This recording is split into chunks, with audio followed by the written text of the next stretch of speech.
Greetings, fellow adventurers and storytellers, and welcome back to Fail with Hope, a show where we are having a blast telling some stories together with the beta playtest of Daggerheart. Those of you unaware, the Daggerheart is officially coming out in May. May 20th is the official date. There's still time to get your pre-orders in. Whoa. Not that any of that money comes to us, but we just want to support them because it's a cool company, cool system. We love them. But we have been playing Daggerheart with this ragtag group of adventurers, now calling themselves Hijinks Byjacks. You came to the capital city of the new kingdom of Tarkon in order to return an amulet and get some questions answered. And after returning the amulet, you were told that your clearance was not high enough to have these questions answered. And one avenue to raise that clearance might be to distinguish yourselves in the ongoing Tournament of Challengers that is taking place here in the capital and across the kingdom. Different tournaments are taking place in all the major settlements. And so you did. You entered the tournament. You overcame many of its challenges. And found yourselves among the final two teams left in the tournament. We didn't come over any of the challenges. No, you overcame them. And with that victory firmly in hand, you were invited, you and the other team, the First Scions, were invited for a dinner held with the High King in his court. In the citadel itself, the home and place of power of the High King Tarkon, where you all were given credit for some fancy outfits, which each of you got to customize to your liking, offering stunning looks to each of you. Should you choose. And coming into the banquet itself, the feast, many of the elite and powerful of the kingdom are present. Even a few of the high princes and high princesses who rule the princedoms that make up the kingdom as a whole. And of course, the First Scions with everybody's best friend, Glackestran, sharing a table with all of you. And we left off last time as dinner was just getting started.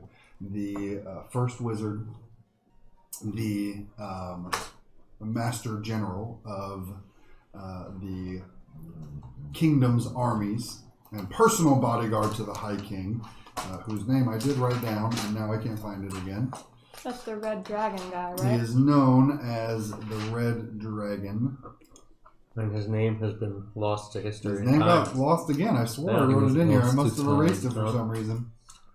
He became so consumed in his identity as the Red Dragon that even he forgot his own name. Did I write it down? I don't know. I just see Red Dragon, and it's King's brother. Yes, he is High Prince Tarkin, Daltir to his friends, but most in the kingdom refer to him as the Red Dragon, as he was the general who led the many conquests of his brother. Wait, what's the High King's, the Silver Dragon's guy? What's his name? High King Augustus Middleton Axelrod Dosslin Tarkin III. Augustus. Middle Rod? Oi! Was he the Middle Rod? Middleton. I had Tarkon written down. Axelrod Middleton. Middleton Axelrod? Augustus Middleton Axelrod Tarkin III. Middleton Axelrod.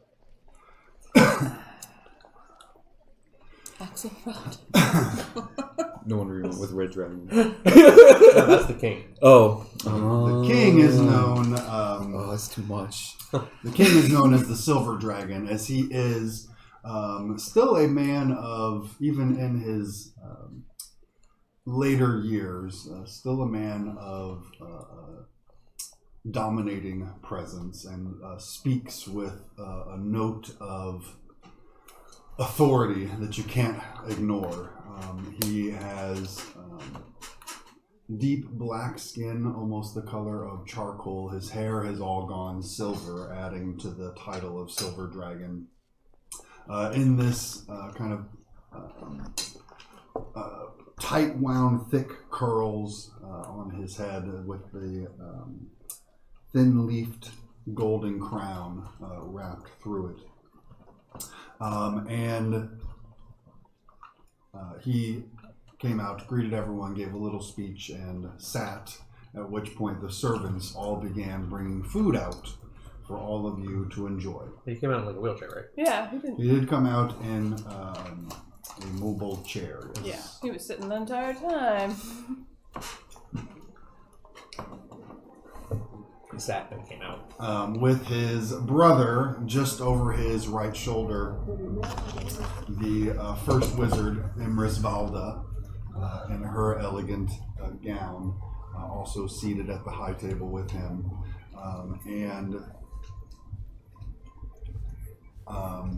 The king consort, the high king's husband, also sitting at the table with them.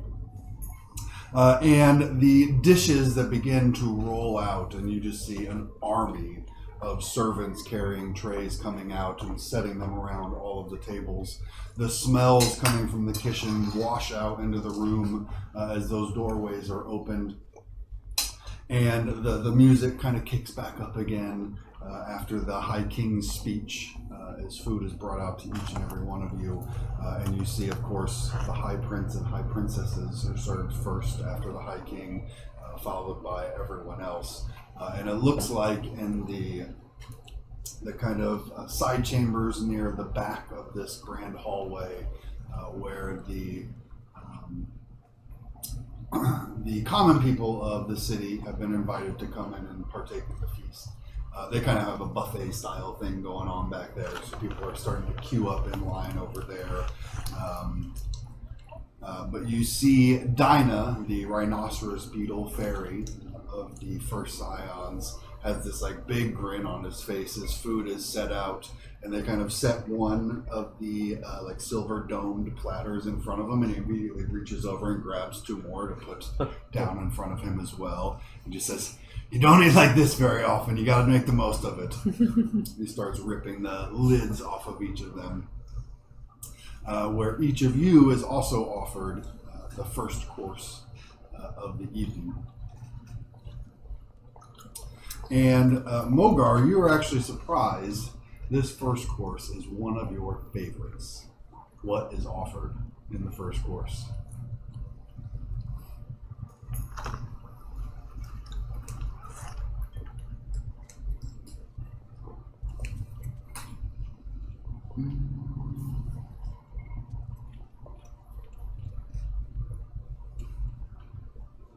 It's like, as a minotaur, I'm just imagining like grass. Grass. Fresh Seasoned. Kentucky blue. Just lightly Sun-dried? sauteed. Yeah. Sun-dried grass. I would go with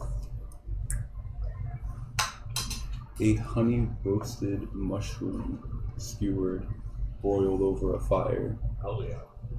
heavily peppered. Nice.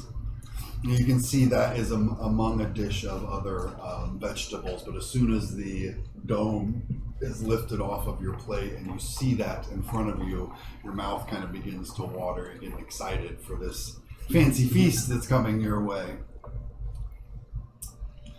Dinah digging into his own meal, and you see the other First Scions as well starting to dig in. Galacus having like the perfect form and etiquette for this type of meal. He knows exactly which fork to use to eat different things, and keeps his napkin in place, ready to dab away any messes he might make.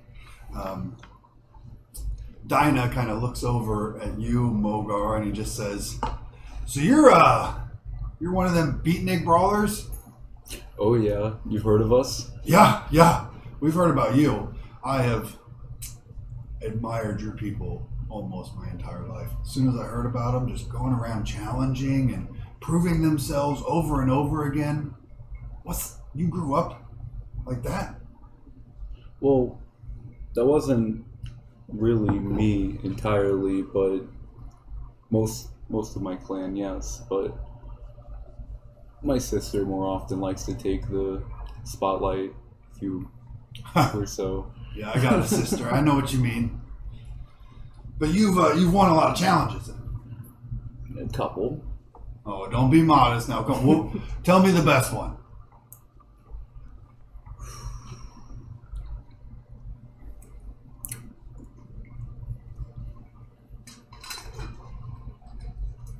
I don't know. I think I've just had so many I can't really think of one at the moment. That's what I thought. That's what I thought. You got me. I knew it. Man, I beat Nick Brawler. Well, I'll tell you what. I am looking forward to tomorrow, where me and you, we're having ourselves a challenge. See you there, tough guy. He begins to regale the table of one of the challenges that he himself has overcome. As he talks about before he had met up with Glackus and joined his group of a dangerous encounter with a Gorgon in the caves, in which most of the rest of his group that he had been with before were all turned to stone. He managed to survive it. He doesn't seem ashamed to say that they didn't defeat the enemy and he ran for his life. But he saw that as a victory in itself, as the rest of them didn't make it. What's the fourth member of the group? I'm forgetting his name right now. Petra. What's his deal? He's so quiet or something. Yeah. He looks a little kind of rumpled in his shell. He usually is pretty quiet. Even now you can see he's kind of sitting at the end of the table. He's kind of almost 1,000-yard stare as he's scanning around the room. And like only half a mind as to what he's eating at the moment. You have seen, as you guys kind of a few days on the road with them following behind and a few chance encounters with them, he often has a severe look of adoration in his eyes in regards to Glaucus. And he's often quick to kind of defend Glaucus and back him up in whatever claims he's making. But yeah, he's usually pretty quiet individual. He really only, the times that he's had conversations, it's pretty much only been with Glaucus. And when we've seen them fight, what does he do? He looked to be supporting his friends, particularly Glaucus. Heals, buffs, debuffs, heals and buffs. Does he have any religious symbols around him, or? He does actually. He wears an amulet of the old gods, a symbol of the 4 primal elements in place. And it's not unheard of for people to still worship the old gods, but it's certainly fallen out of fashion. I mean, they're not active any longer. Where they are is up for debate, but they haven't taken an active role in the world in a long time. But there is still a following for them. And how does Glaucus treat him?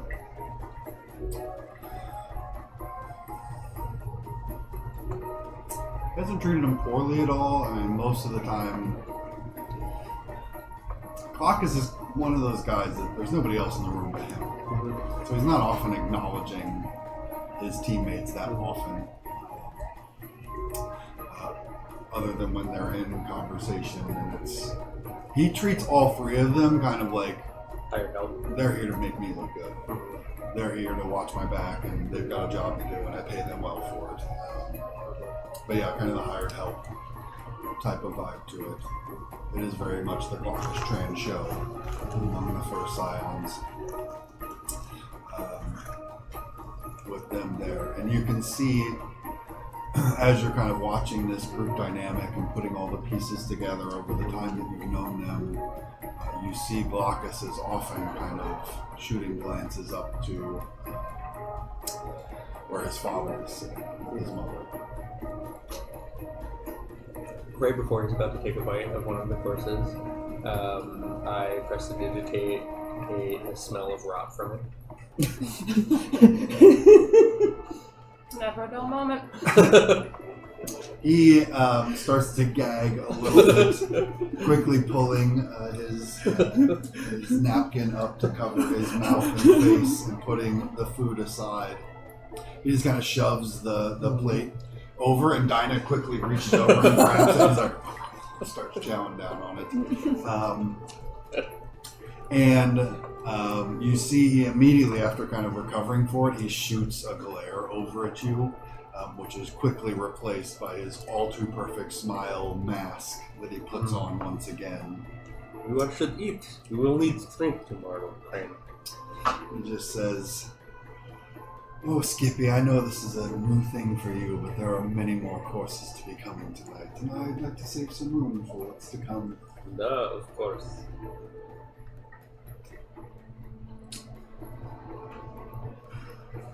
More prestidigitation, maybe? I don't know what you are talking about.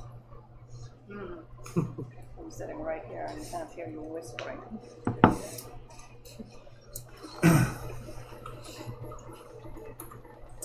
The lively dinner continues on. This is with such a crowd of people in here. Even though there is assigned seating, you see many of the kind of nobles and merchants getting up in between courses and swapping seats with people to have other conversations. The music is at a constant level that it doesn't drown out conversation, but it kind of adds this constant frivolity to the air, and you can see the hiking himself sitting up at his table. He's picking at the food a little bit, eating sparsely and very much with kind of a look of almost like a fatherly smile on his face. He's often just seen watching the crowd and the people all gathered, giving nods and waves and raising their glasses to a few people that catch his eye as the dinner continues onwards.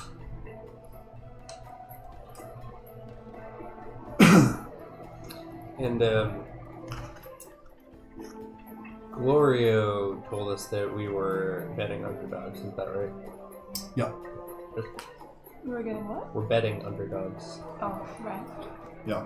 The first Scions are the favorites in tomorrow's final challenge.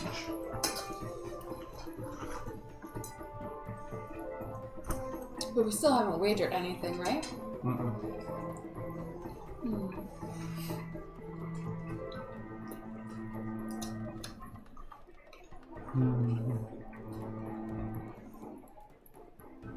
As the meal starts to kind of wrap up, and you can see there's still a few courses coming out. Dessert has yet to be served, but most people have kind of had their fill and are just nibbling at this point in mid-conversation.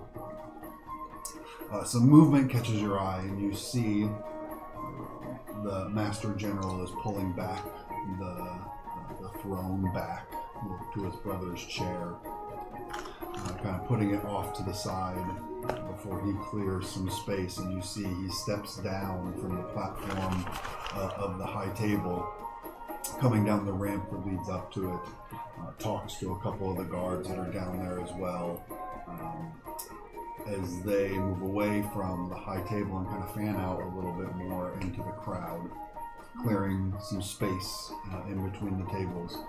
Before you see the High King kind of takes a final drink, which he sets his cup down to like a little cup holder that's been built into the side of his chair, dabs at his mouth once more, and starts to roll out from behind the table, coming down the ramp, and you pretty quickly recognize that the guards are clearing a path from his table to yours. Is he coming over here? And Tulok, you actually see as he is wheeling over, he is specifically looking at you. Yeah. How are you feeling in this moment? Well, I mean, he knew my parents very well. I mean, he knew them my whole life. I knew him when I was younger, I guess. It's like weird, right? I blame him a little bit for taking my parents. But at the same time, I'm fighting for him now.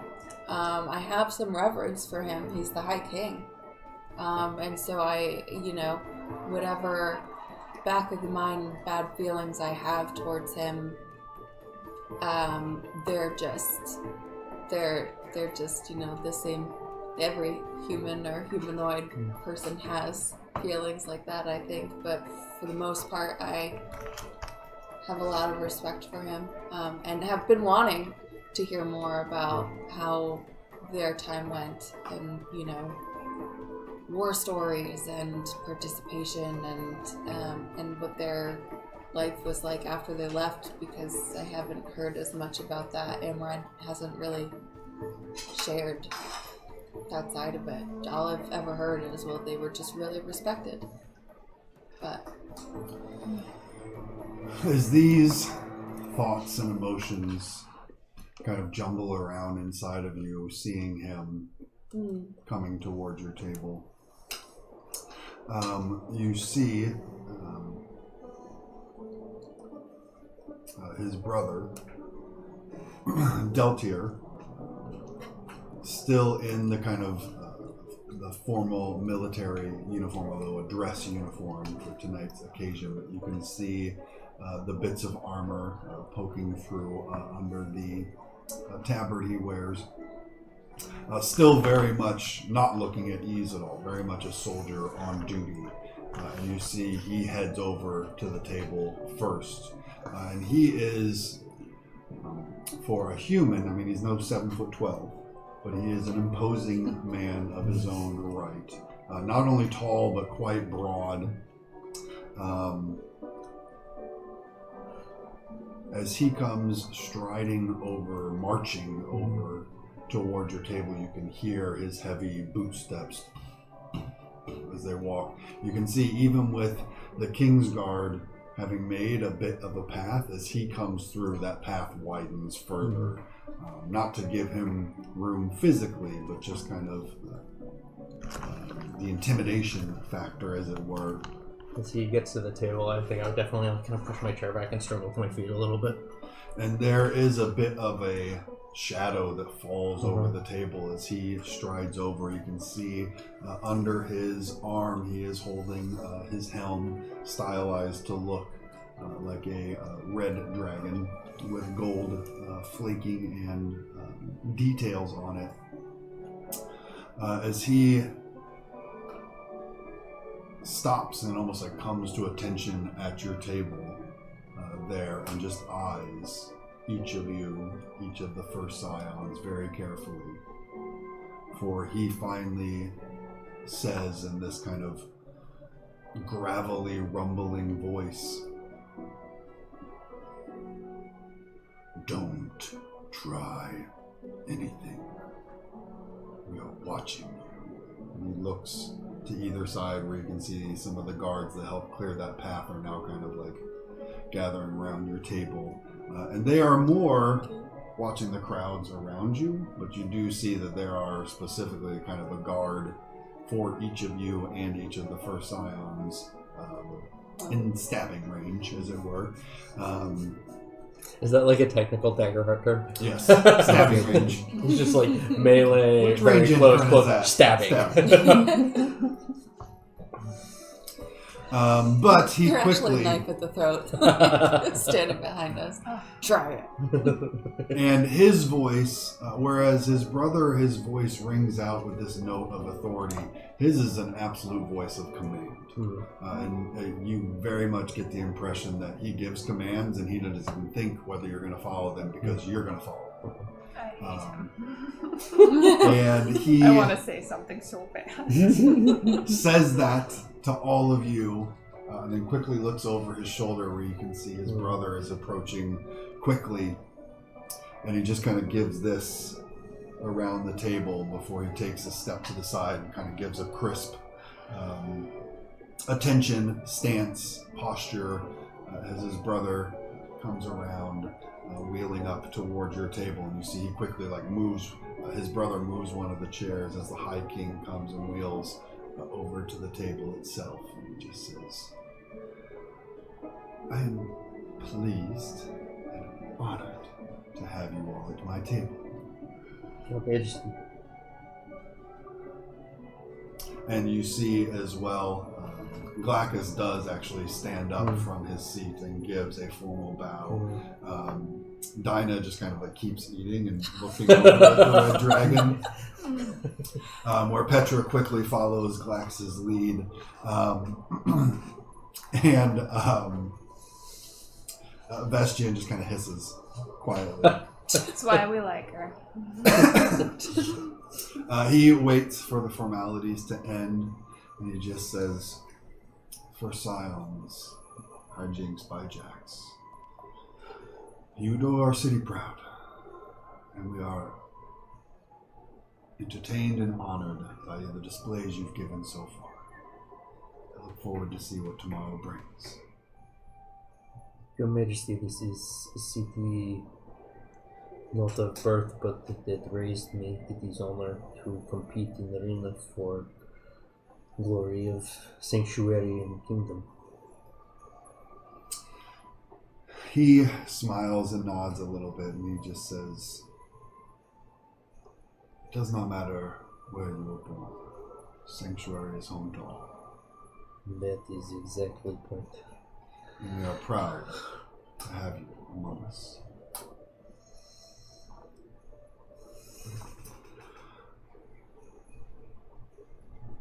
Please, if there is anything you need while you are here in my home, do not hesitate to ask. The formalities out of the way, if you don't mind, I'd like to have a conversation with your friend. He looks over towards Tual. Oh. I wasn't sure if you remembered me. His smile, this warm smile, spreads across his face with just a touch of sadness or maybe guilt. And he just says, "Of course I remember. I haven't seen you since your shell was still soft. Would you walk with me?" Sure. Yeah, of course. You see he reaches down towards the arms of his chair again, which slowly kind of backs up. Just much higher over his shoulder. His brother still kind of looking around at each and every one of you with this stare. As he backs up and kind of bumps into him. Oh, pardon my brother, he's quite protective. He swivels his chair out and kind of starts heading over to where you can see there are these curtained archways towards the front of the banquet hall that each leads on to these smaller, a little more private balconies where there are a few groups of people out getting a breath of fresh air and having conversations out in the starlight. And very quickly, as soon as he starts to head in that direction, his brother gathers up the King's Guard around him, and they start to secure not only the path, but that location as well. Do you think it's not interesting how protective the Red Dragon is? In a place that is so beloved and safe that people can open up their homes freely for people to have a bed. That he would be so antagonistic to us. You think that he was antagonistic? He came over here, commanded us to not try anything, and there were people aiming to kill us if we tried anything. It just seemed a little aggressive. I think that when that man chooses to be aggressive, you will know. Well, he did choose to be at least a little bit aggressive. This I know. And the question is why. From what I have heard of Red Dragon, that was almost friendly. Still why? Well, the king is like, have there been assassination attempts on the king? I would imagine so. Not anytime recently. Definitely like when he was forming Mm-hmm. the United Kingdom. There were attempts back then, but since unification, things have been steady. At least none that are publicly known. I would say that you would know, with your studies in the history of the kingdom and of the High King himself, you would know that when the High King, only a prince at that point, and only in his middle to late teens probably, his brother in his early 20s, their home came under attack by shiners, and they lost both of their parents. His brother lost his legs, and apparently since then his brother is the Red Dragon is fiercely protective of his brother, of his family in general, but his brother pretty much is his family at this point. So yeah, it was like you said, like that kind of was nice for him, but he is very much like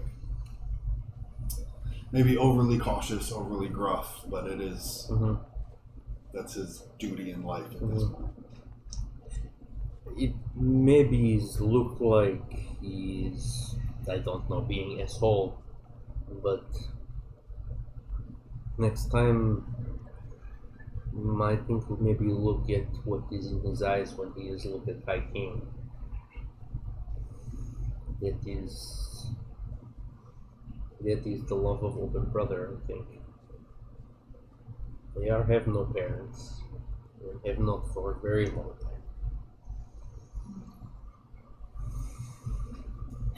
I suppose that's fair. I just keep wondering what's actually happening within the bowels of this city. The High King is quiet as you two stroll towards the balcony. You can see a few guards get there before you, and they vacate to the balcony of anyone else that is out there. Leaving get out of here! Leaving a private audience space for the two of you.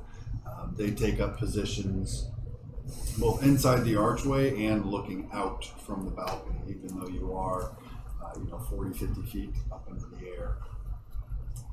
As you come out on the balcony, the night air is warm but cooler than inside.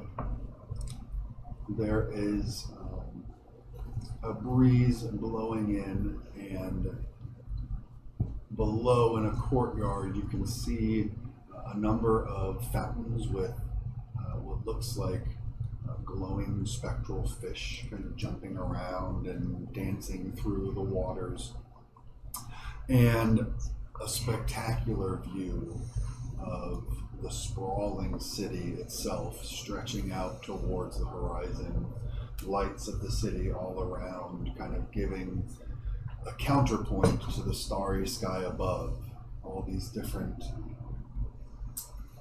points of light of varying colors and brightness and luminosity throughout. You can see kind of the concentrations of places where there are likely other celebrations taking place as well. And just this vast sprawl of all these people all gathered under the unification and protection of the High King. And he just sits silently with you at first, kind of looking out across all of it as well. Before he finally takes a breath. He looks up at you, and you remember him from when you were a kid. He's definitely much older now. There's the last you had seen him, there was an exuberance, a passion, a vitality to him. And that's still present, but he looks a little bit more weary, a little bit more tempered, less of that passionate zeal. It's now been tempered down a little bit. And as he looks at you, he just almost surprisingly, for a man of his station and authority, he seems almost hesitant to meet your eyes. As he just says, I can't tell you how sorry I am for what happened. I know that they knew the risk when they answered my call. Oh. In my youth,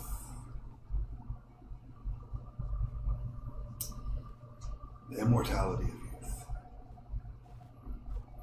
I knew there was a risk, but it didn't seem real until it happened.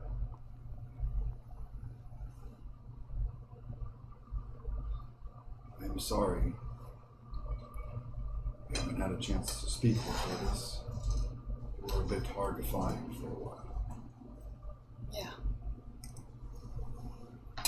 And while it's no excuse, running a kingdom like this takes up much of my time.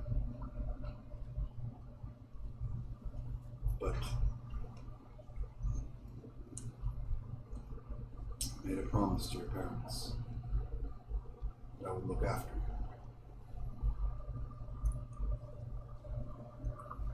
While I offer your friends a formal invitation at the High King for any requests,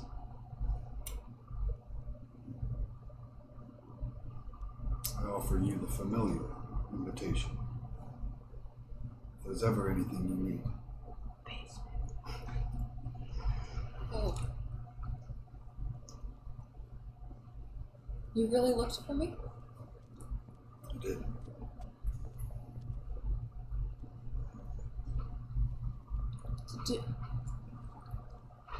Did you ever look for my brother? I did. He was a member of the Defenders. Have you spoken to him?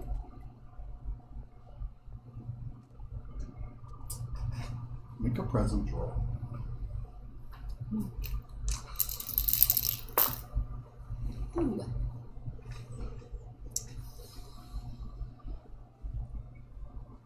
18 with hope. Take a hope.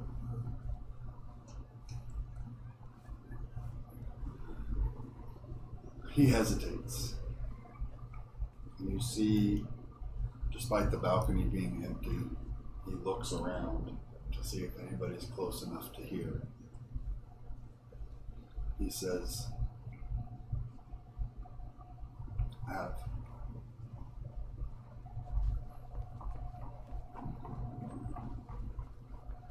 It's a sensitive subject. What does that mean? I've been looking for him and I can't find him, and I don't understand why no one can give me any answers on how to find my brother.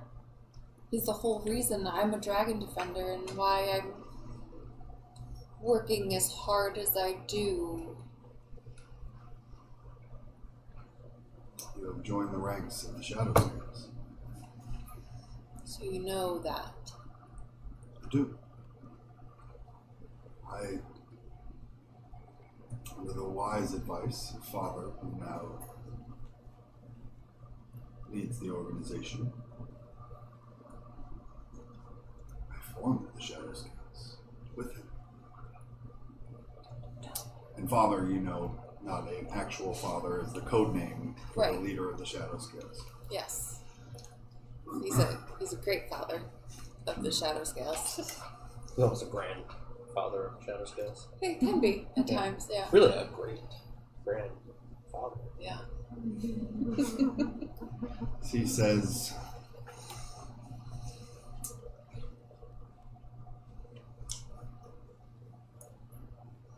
the day that you joined the Defenders, I got word. Oh. As I said, I know it's no excuse. I should have reached out. But it always seemed that there were other pressing matters.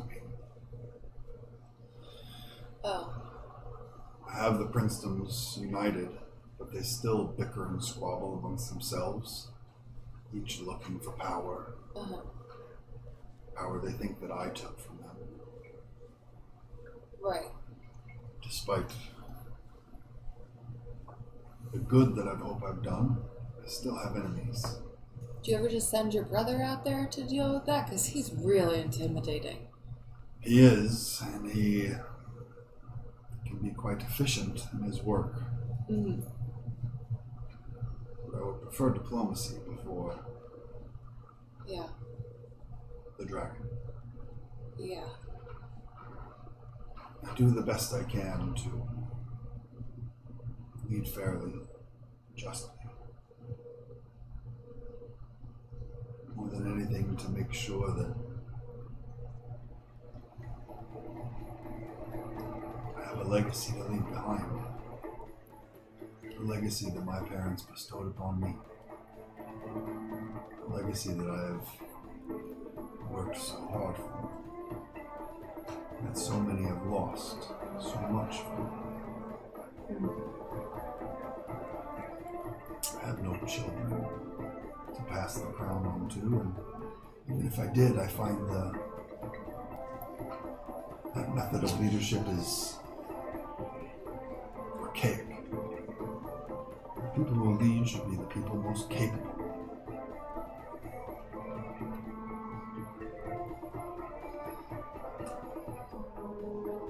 I do not deny that I'm becoming an old man. Yeah, I didn't want to say anything, but He chuckles a little bit. time really got you. I'm no fool. When I'm gone, he looks past the curtains towards the tables of the high princes and the high princesses. If I don't do something, they'll be like vultures, tearing this great land apart, sacrificing the lesser so they can better themselves.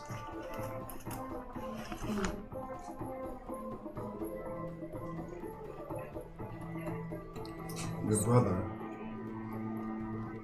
has been helping me.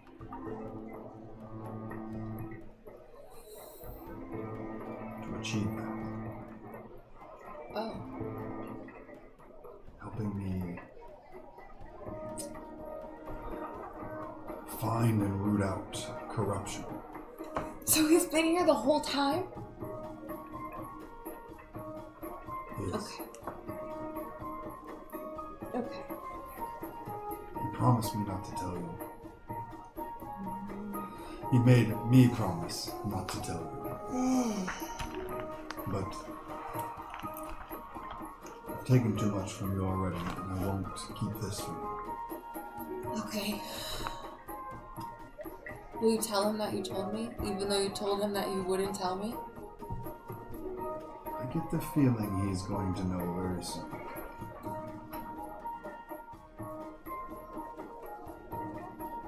Okay.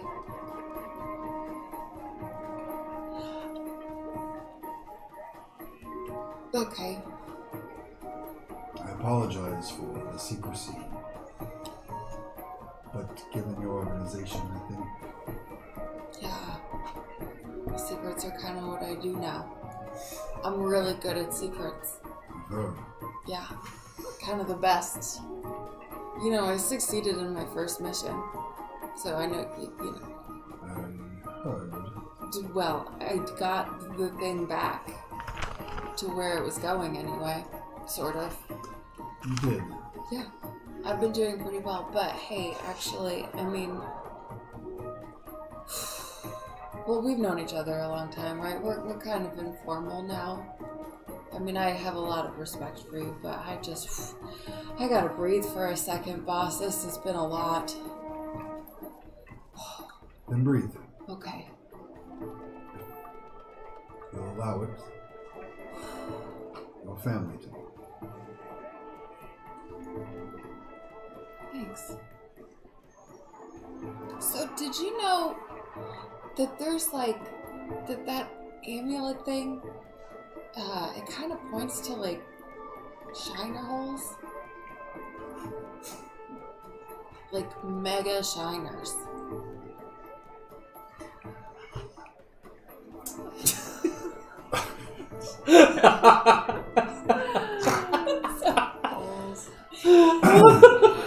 This is serious.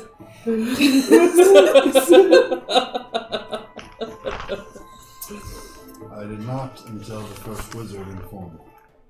So they did inform you. Okay, good. I was worried because it's theirs, and then it was pointing to the shiner holes, and then they were like, well, you're not high enough level to get all the secrets, but we're like, it's in the basement. And I don't know. I mean, secrets are important, but sometimes some things shouldn't be secret, and I just, you know, that's kind of a big deal. And they're like, go prove yourselves in a thing, and maybe we'll, you know, but like, words are apparently not important because I'm just saying things and things, you know? But, you know. Some secrets are unfortunately necessary. Knowledge I had to learn the hard way. As I united this kingdom.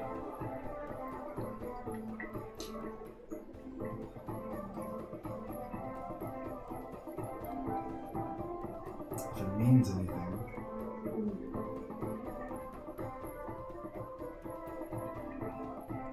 the crown and the kingdom are doing everything to keep its people safe. So you can close the shiner holes?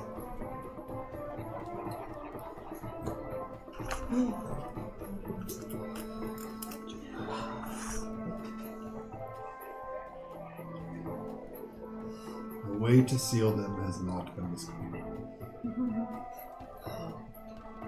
But You know, I tried putting a rug over it. I read in the report. Yeah, it's really big. Sorry, it just really gets me that that was my only plan and it didn't work. I just can't let it go. Keep trying. Okay, alright. I'm gonna get better at this, you know. I'm sure you will. The Shiners, Yeah. not the only reason. They're a big reason of why I did what I did. Yeah. Since your successful mission and the reports that you and your friends brought back, Yeah. it has become plainly obvious that it is time for the Briarwood to be brought into the fold. Yeah, that's gonna be a really big task because there's a lot of people that don't like the sanctuary up there. If I do nothing, and this Shiner hole is left unattended, there won't be any people left to stop it. That's true too, because that is a big shiner hole.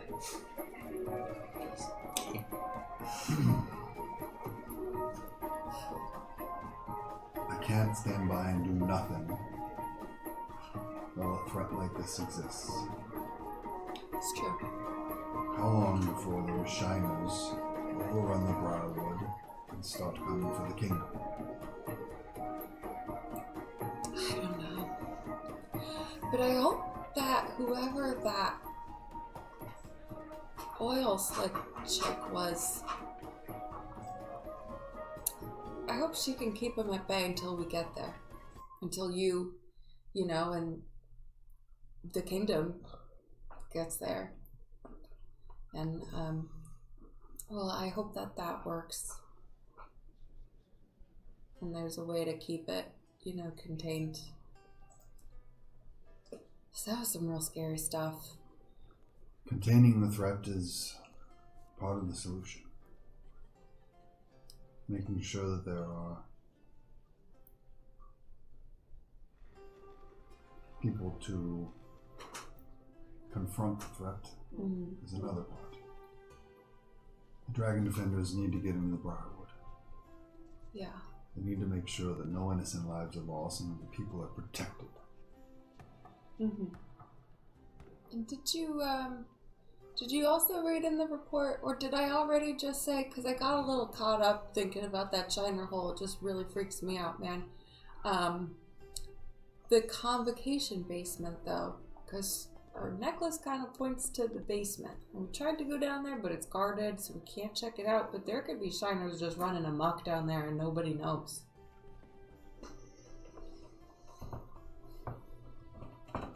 Do you know if anyone's checked it out?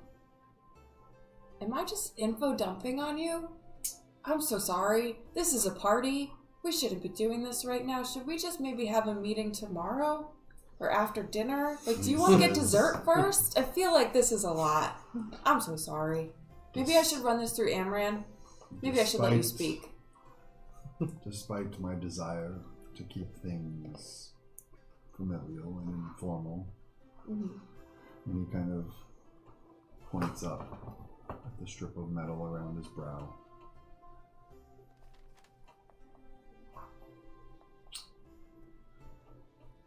Duty can be as heavy as a mountain sometimes. Yeah. And I must never shirk these responsibilities.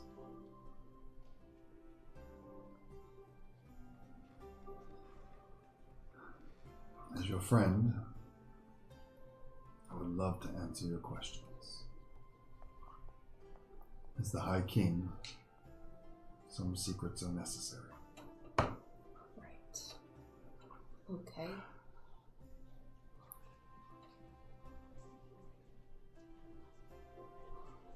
I believe in some ways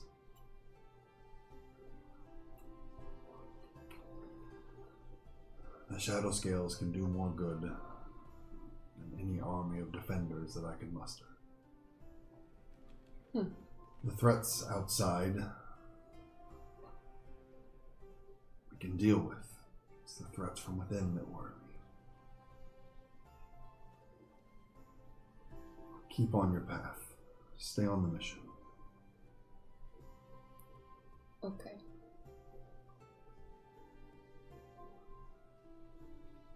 Any signs of corruption, particularly among the powerful, need to be dealt with.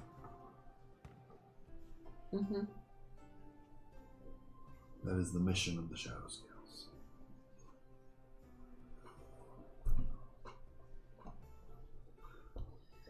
But Okay.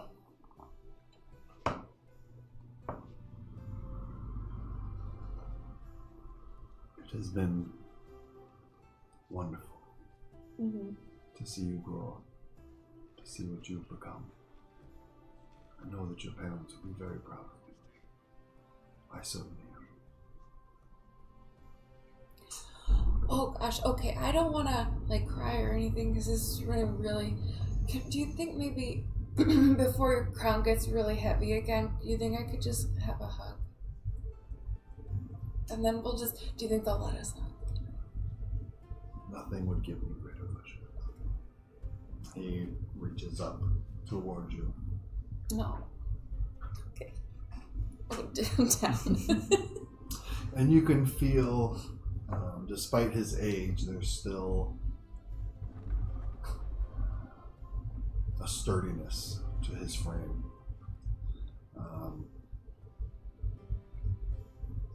There's a bit of almost a rigidness to him at first. And then as you embrace,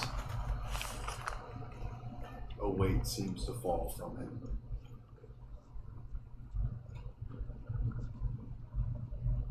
And it's not the High King that you're hugging. It's just a man. And he hugs you quite fiercely, kind of holding you there. Before he takes another breath, starts to let go of you.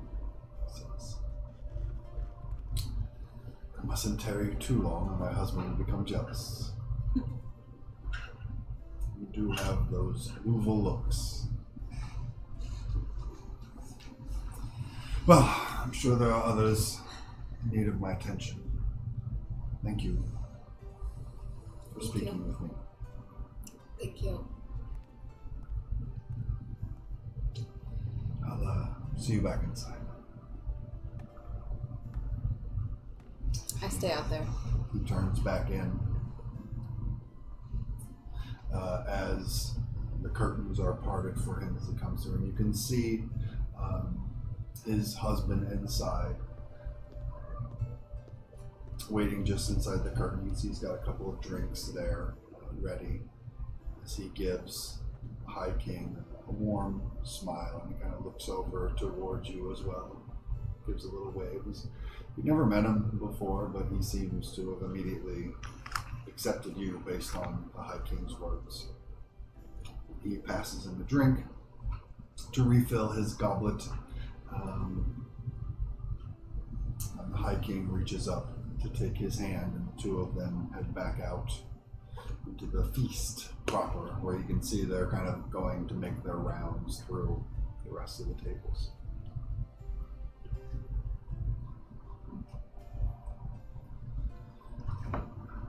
Tulok has been with the High King for 10-15 minutes at this point. If there's anything the rest of you wanted to be doing, if you're just enjoying the evening, taking in all of the sights and activities that are happening here.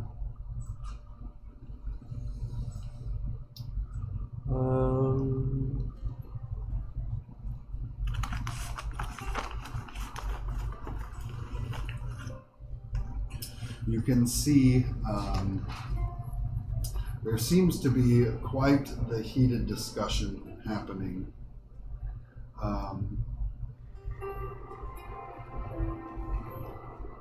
Up at one of the high tables between High Princess Saranda and High Prince Stros. And they're kind of sitting at opposite sides of their table, each with advisors kind of flanking them. They're giving the look of formality and politeness, but there is a heat.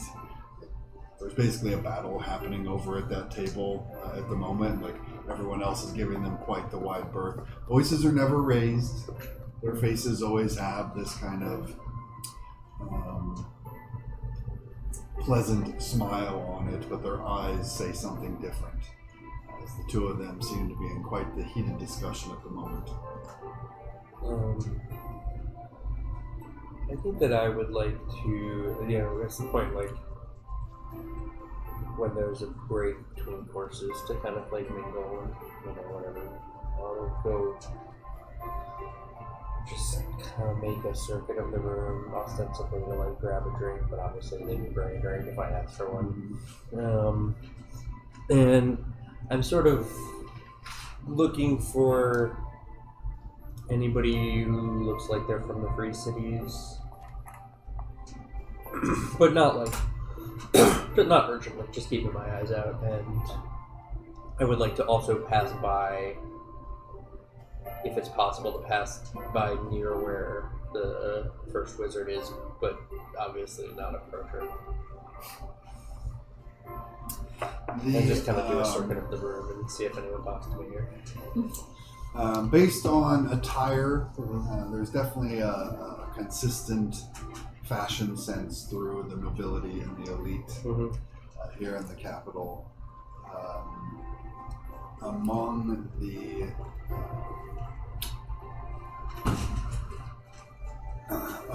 the guests in the outer chambers, You could definitely probably find a few people with similar stories to yours that would come to Sanctuary out among them. As you kind of walk through the crowds a little bit, Pretty slowly. you do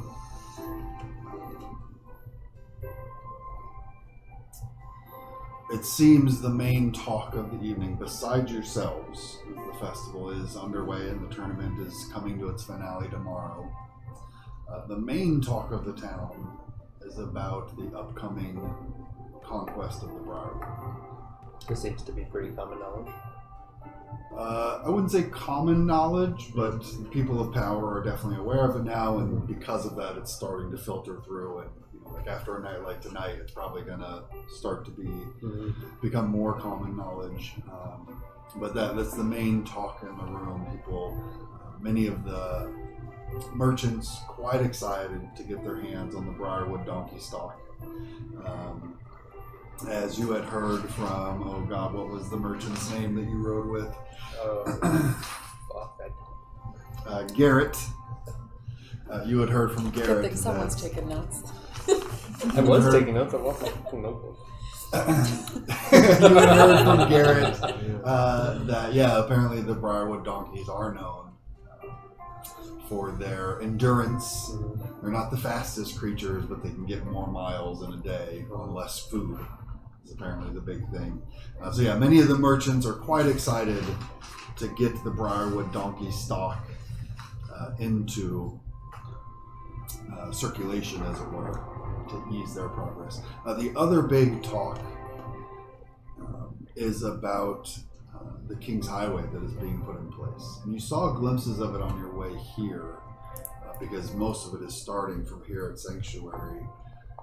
All of the major highways are basically going through like earth-shaping magic to create flat, smooth surfaces for travel that are heated in winter to shed snow and ice, and will speed travel throughout the kingdom, at least along these major routes around. It's been the big project for the last 5 or 6 years, and it's finally like starting to happen. And so when you approached Sanctuary itself, you'd seen the first signs of it, going from cobblestone roads and packed dirt to suddenly this like uniform, seemingly one solid piece of stone, flat and smooth, and leading you on your way. So those are the big talks, and obviously merchants are quite excited about both prospects because it's easing their trade, making their job much easier. It's truly kingdom of miracles. And as you are walking around through, and you look up to where the first wizard had been sitting at the high table, and you don't see her up there. She must have come out into the crowd somewhere. And you turn back and see her actually approaching where you are. If she comes up to me, I would bow my head a little bit. She does, and just says, Tutor Yvain, it's so good to see you and see the progress that you've made today. Your Grace, High Magister. Good to be here. I certainly look forward to tomorrow's events. I think, no matter what the results, you've proven yourself in my eyes. That is good news. Is that the formal? No. Well, your esteem is invaluable. Any sort of promotion within the convocation will, of course, require a consensus among all of the High Magisters. Of course. I think a victory tomorrow might cement a few more of their votes in your favor. But regardless, I've taken the time to look into you and your friends.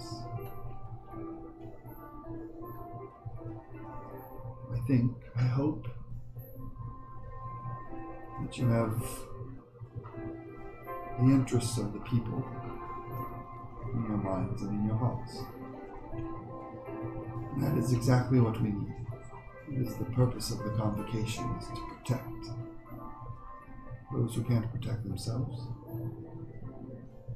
To maintain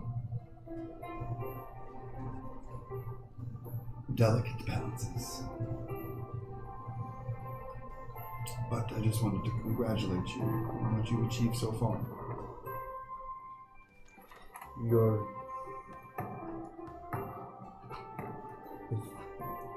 That you have cast your eyes upon the histories of myself and my companions is humbling, High Magister. Well, I get the feeling that you're going to need to get used to it.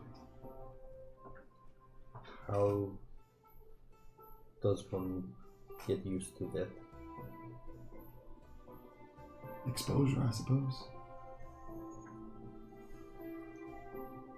I will do my best to acclimatize myself to these environments. I sense there are great things in store for you. I see your potential. I hope that we can work together further in the future.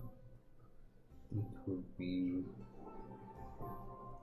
an honor to put my small abilities in your service, High Magister. All you have done for the High Kingdom. Well, I mostly, when your grandmother's the actual first wizard. And I have wondered about that. Does it make you technically the first of the first, or are you the third of the first? Or how does that work if the title is passed down, but only... The title isn't passed down. The first wizard is always the title given to the mage of the convocation who advises the king. Of course. I have been fortunate enough to earn the title that my grandmother once bore, and I hope that I do our family proud. And you see she kind of looks over your shoulder and gives a bit of a smile and a nod past you. As you turn back and look, you see striding towards you First Scion Blackistran with his father, the High Prince. Galactus, of course, has this smile plastered across his face, whereas his father has kind of a polite grin on his face that doesn't reach his eyes. And very much you see him kind of give a withering look towards the wings of the feast hall that contain the common rabble among them. As they approach, the High Magister kind of nods her head a bit as Glaucus just says, First Wizard Emersvalda, I'm sure that you know my father, the High Prince of Kinfil. She nods her head over towards him. He nods back and seems kind of not impressed by any of this. He kind of looks you up and down, and he just says, You're the one my son's been speaking of, yes? Is he? Yes, he mentioned your shortcomings. I see that qualities of all kinds are passed down from father to son.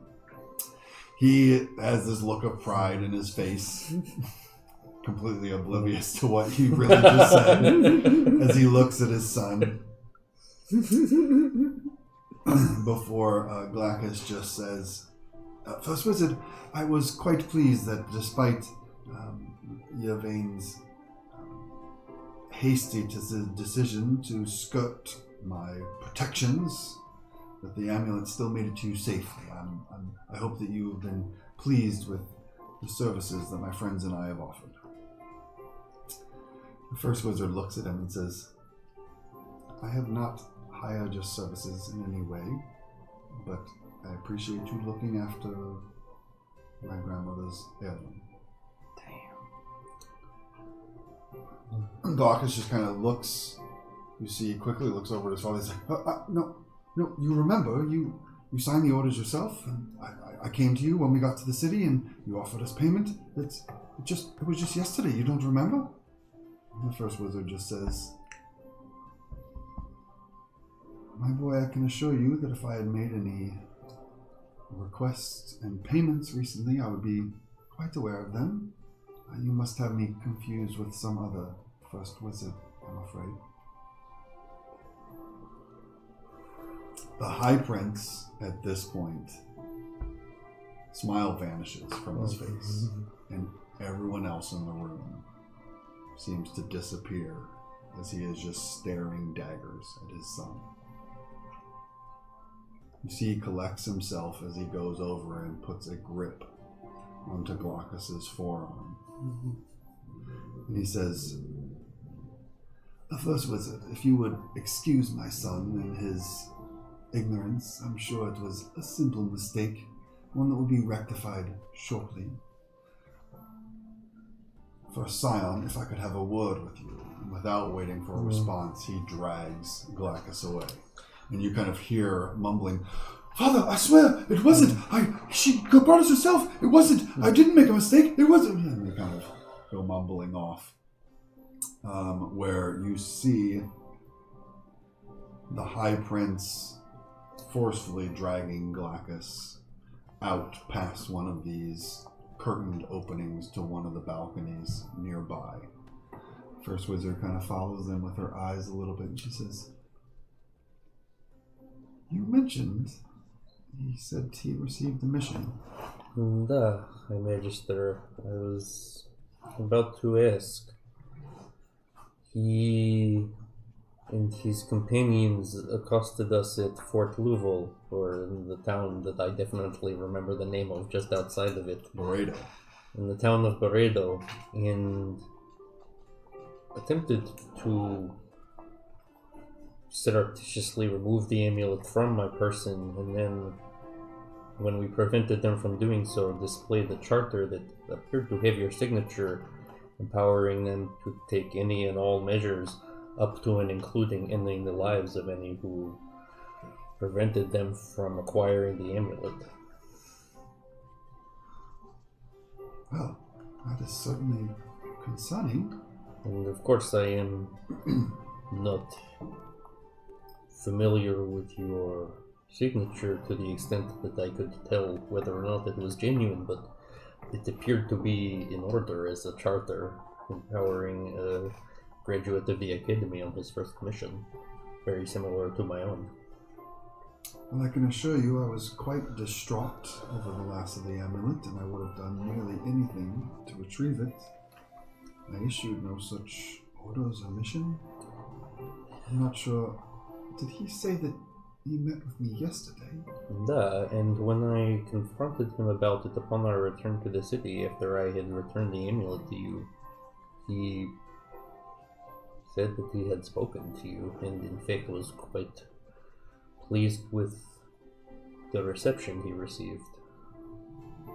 I'm familiar with his father, certainly, but this is the first time I've ever met the first scion of House Tran.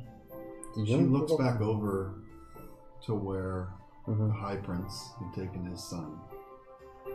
And you see the High Prince is just walking away from the balcony. And a few moments after, just as you two are kind of looking over there, you see Glaucus stepping back through. He is...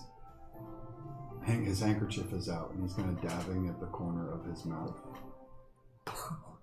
As he pulls it away, you just catch the red of blood, and you can see a little bit of bruising just under his eye.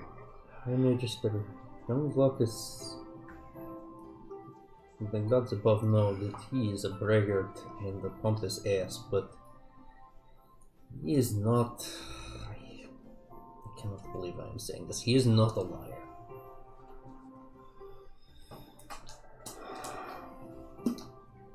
And he would not drag his father over here to meet you if he was anything less than certain that you would congratulate him in front of the idol of his life.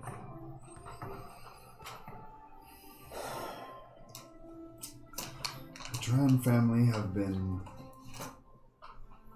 loyal supporters of the High King, but they do have a certain reputation.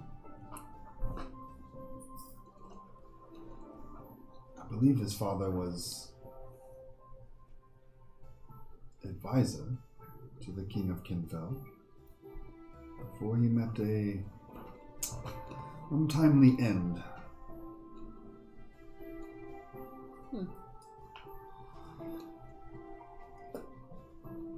It was when the High Prince Tron took the crown of Kinfell that they bowed the knee to the High King and were brought into the fold.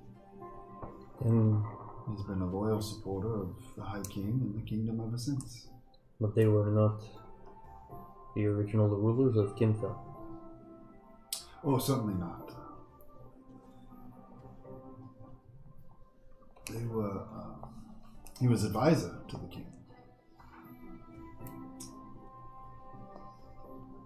From what he said, he was adamant that his king should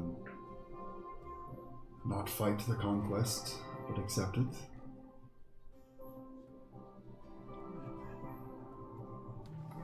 The king fought anyway, and lost many lives, including that of his eldest son, the High Prince's, that is, Glaucus's older brother. I see.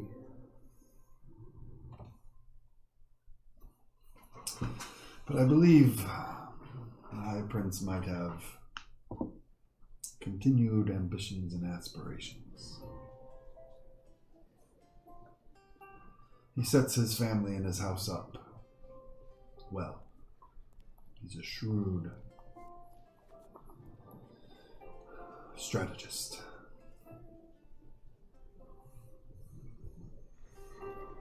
Then why would Glaucus risk his father's wrath if he were not utterly convinced that you would greet him with smiles and a warm welcome in recognition of the services he believes he has provided? I don't think he would. And I think he believes that we've had some dealings. Which is quite strange and quite concerning. Not only someone could fool him or be impersonating me, but have official documentation with my seal, with my signature. And not only that, but he and his party were lying in wait for us at Fort Louisville when we had been traveling for several weeks, which means that they would have received their orders before we had even found the amulet. So whoever sent them out there has knowledge that the amulet was missing and where it had gone and where it might be coming back into the kingdom. That is certainly something to think about. I don't know who else would have known, but I can certainly look into it. Believe me, the last thing I need is someone going around issuing orders in my name. Particularly orders that demand such extreme measures.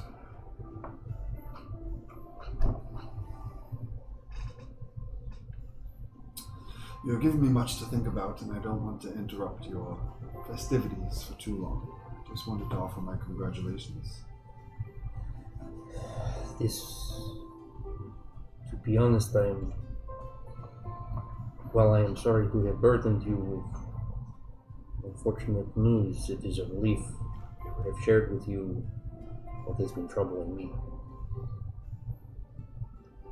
We all need someone to confide in to ease the burden. I had never thought that I would be confiding anything in the First Wizard. The First Wizard is a title. It is necessary in formal situations. But my friends call me Emrys. First, it is my pleasure. Might as well. I'll see you after your victory tomorrow. Thank you.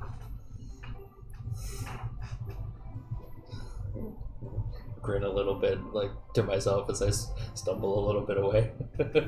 As you stumble away, you catch sight again. Glaucus still standing just where he had entered from.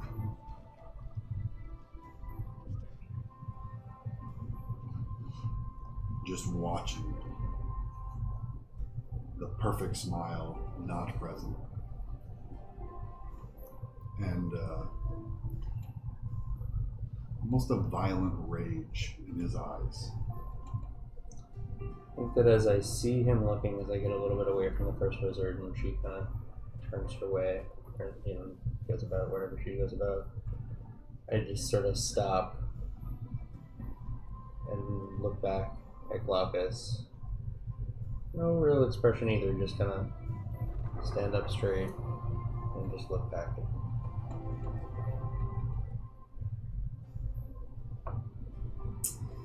He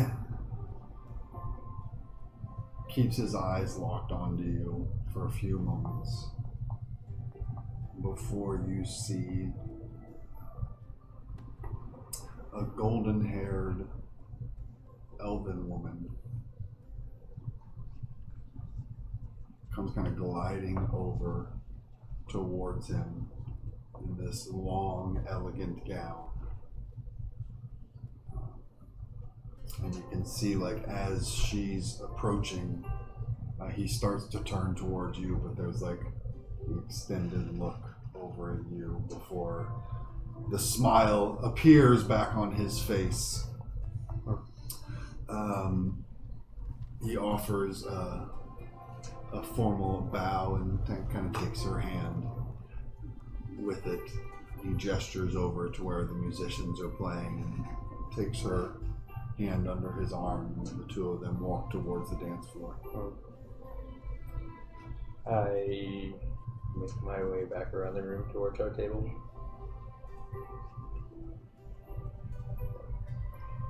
So you're talking to that First Wizard lady? Yeah. I have some news. Huh?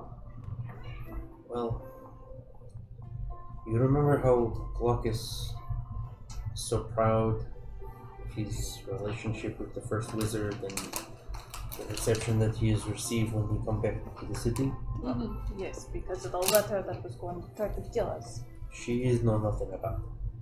Oh. She is looking dead in eye in front of his father. Say, I do not know this. I did not send you. We have not spoken. Well, that's what I said, right? That, I mean, that's what I heard, is that it wasn't exactly real. what you said. Yeah. So, first of all, your sources, they are good. Hey. But also, and I look across the table to the first scions at the table, the rest of them. Petra has gotten up and is out somewhere, but Dinah and Testian are still there. They seem very uncomfortable in this formal situation. And like, as weird as it is, like, we're the only people they know here. Yeah. Dinah is very much like, he doesn't really give a shit, but he doesn't know what else to do other than just like sit at the table and There's food here. keep eating and drinking. I have bad news for you too. I do not know if you care, but the orders that sent you out after us were, at best, a forgery. At worst, conspiracy. Well, I got paid. But that's so weird. How did you get paid if they weren't real? So Glaucus wasn't lying? I mean, there was someone who was talking Or do to you think he just paid you guys? Who did you go with him to meet with First Wizard upon return to city? Yeah. Where And did that's we meet? that person? He points over to the first wizard. Where you are meet her? We met her at the tavern not far from here. Do you remember the name of the tavern? You are meet First Wizard at tavern? And this is not seem strange? I mean, she had a private room. Oh, that does make it seem a bit better. Did she have guards? Not that tall. What is name of tavern?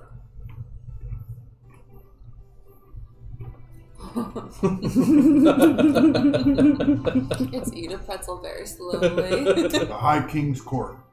Oh. I think it's very appropriate. Yeah, I mean, if I was the first wizard, that's where I would have a meeting. And Except I would actually have it at the High King's Court. if you were actually the first wizard, If I had access to the High King's Court, I could use the High King's Court. so ipso facto, which is definitely language in this world, Yeah. this is not like first wizard, but somebody masquerading. Somebody who really wanted the amulet and knew what the amulet was. I mean, Glacos told us that, you know, retrieval of the amulet was paramount. Something, something, something. Nobody could know that it was missing. So it seemed like they were trying to keep it hush hush. It made sense to me at the time. Question. Did you notice this person questioning anything, like weirdly, suspiciously, anything that they said that was suspicious for a high wizard, first wizard? She takes the pheasant that she's like currently gnawing on whole, puts it down.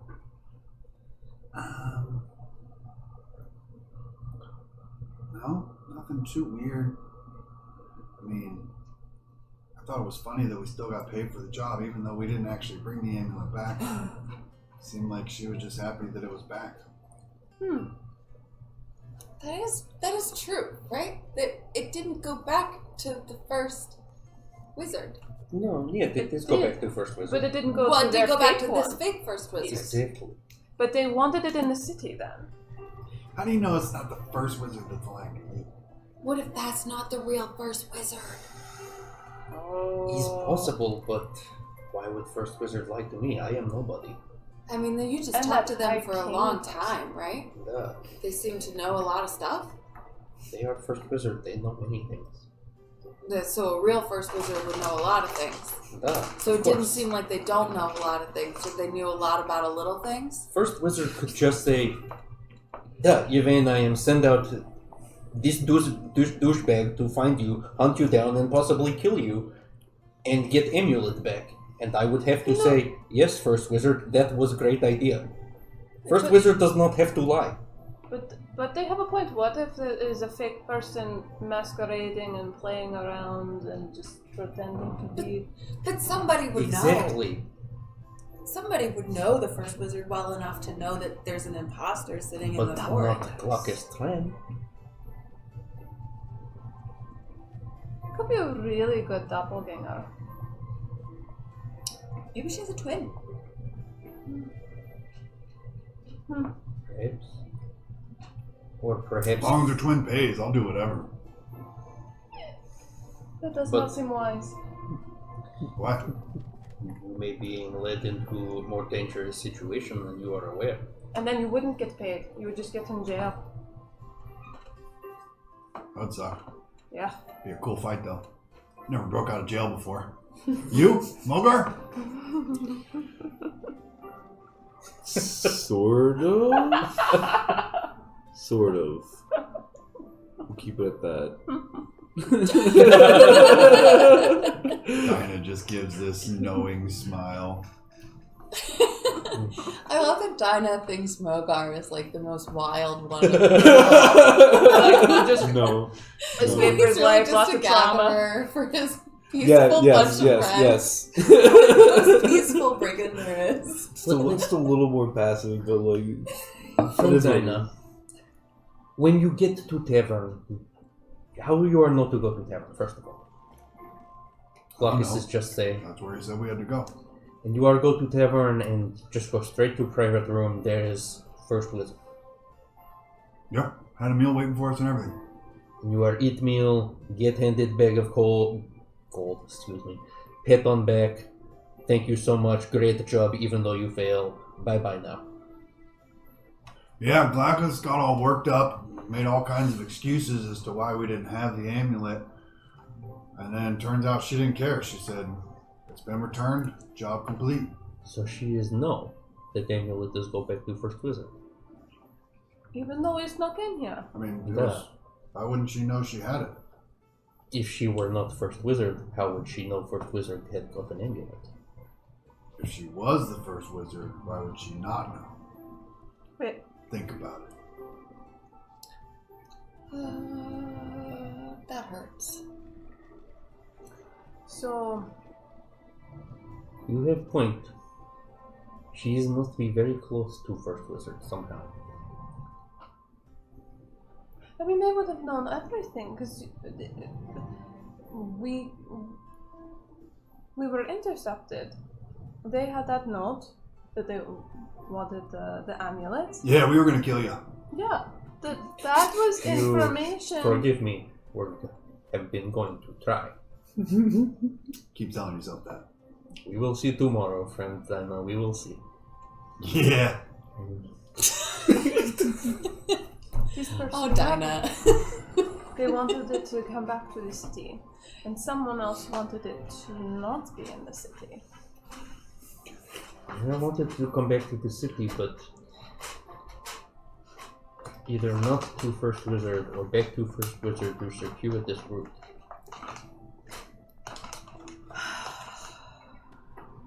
Anyway, we will not untangle this riddle sitting at the table, but I hope that you do not let into traps. You are a very likable fellow, Dinah. If someone is going to trap and kill you, I hope it is us. I mean, me too? Yeah. You guys seem alright. I can't wait to punch your faces tomorrow. Yeah. I am looking forward to blasting you with lightning. Oh! Sounds electrifying. Yeah. Dinah, loser buys winners tiny beers tomorrow. More tiny beers, please. Oh, come on, they're so fun. Just you and your tiny beers. It's like, it's just so funny to look at. They're so lit. Okay, and then when you finish your tiny beer, get real beers. Yes!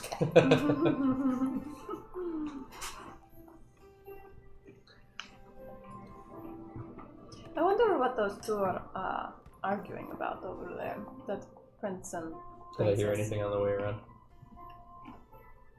I did not hear anything on the way around. I've been honestly contemplating whether I should do telepathy and fuck with them from afar. It's been very tempting.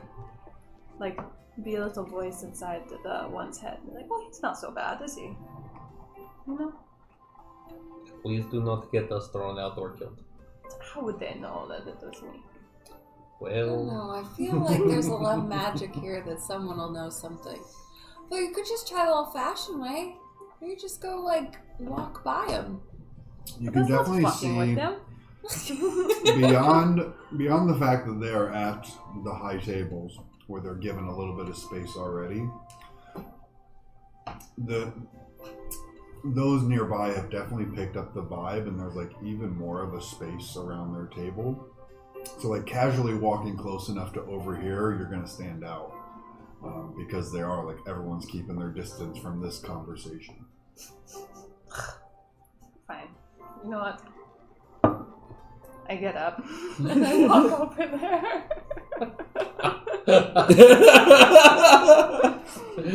I get to the table. DM says, if you walk over there, you're gonna stand out. I get up and walk over there. Hello. Nice proceed As to you- discussion.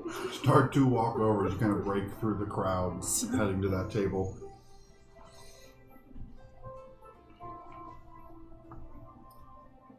While the High Prince and Princess are both pretty involved in this discussion that the two of them are having. Each of them has what looks like kind of advisors around them and some personal guards.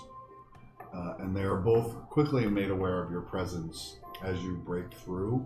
Conversation halts. And two sets of regal eyes look over towards you. It's a hint of annoyance and dismissiveness in it, but neither of them seems as impolite as to just say something flat out. They're trapped. As you come over to greet, they both stand.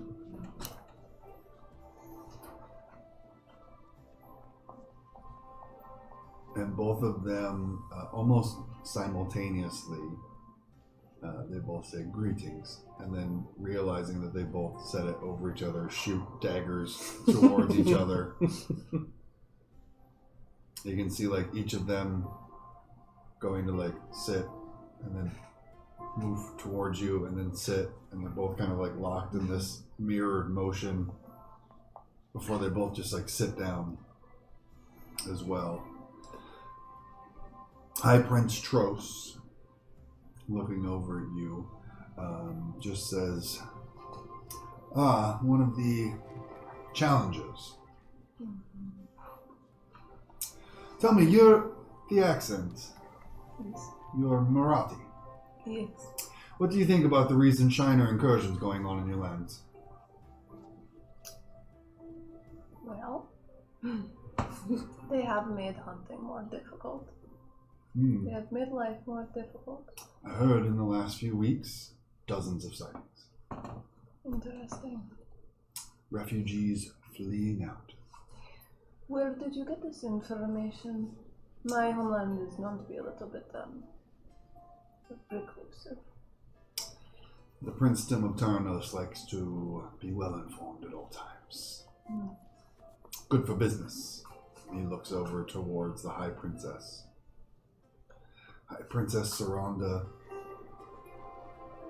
gives him this sneering smile, where she says, "Yes, business. Your people have a most interesting way of procuring goods.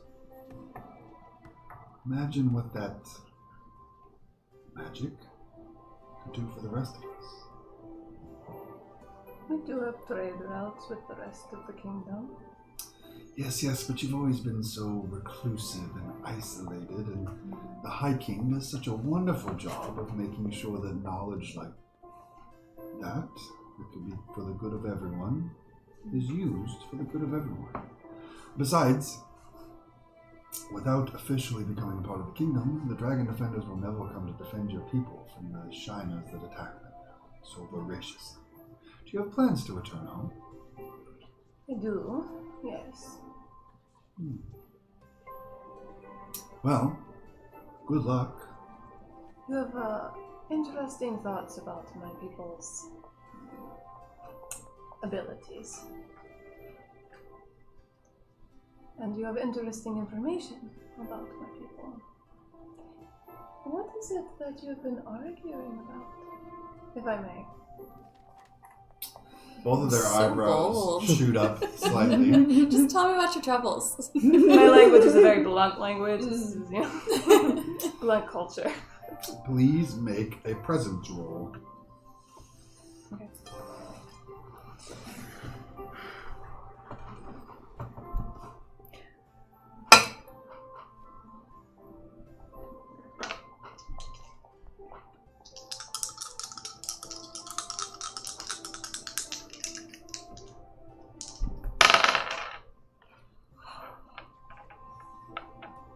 Buddy, no whammies. I can't add anything. 11 with fear. With fear.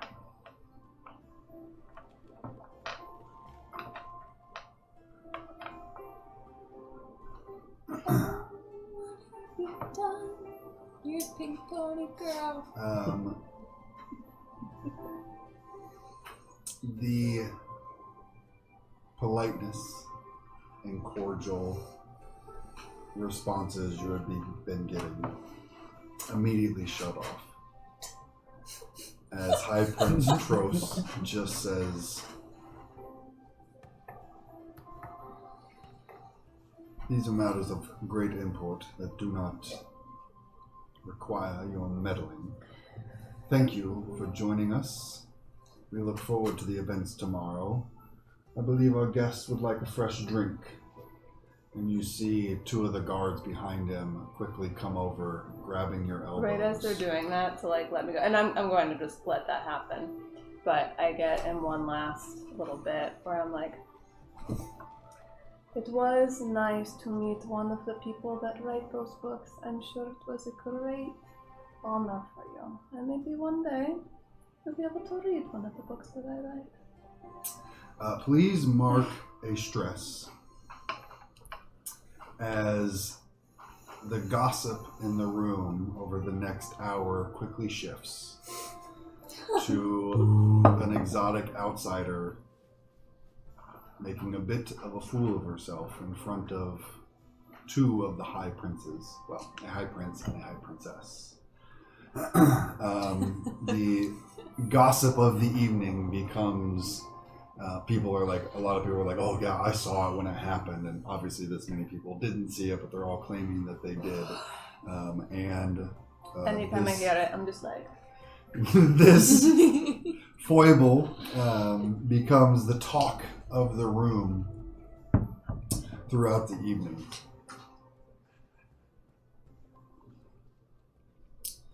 However, as soon as they kind of get you beyond earshot of the table, the guards don't take you any further than that, and they just kind of let you go. And as you start to weave back through the crowds, the gossip just starting to spread its tendrils through the room,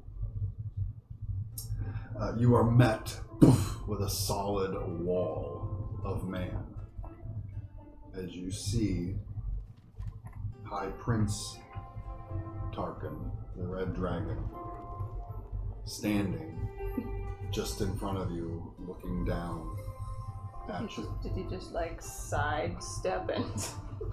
He was just kind of there as soon as we wove through. It was there he was, and he seems to be looking right down at you. Can I help you?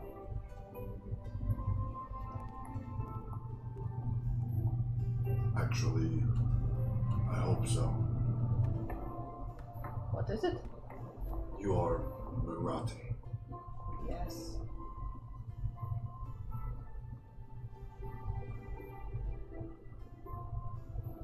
Word has reached Sanctuary that your people are under attack, From Shiners, I hear. but they refuse to acknowledge my brother as High King. We do, generally, yes. Without this acknowledgement, without becoming a part of the kingdom, your people will die to the Shiners. We've survived a lot of things. We want to help.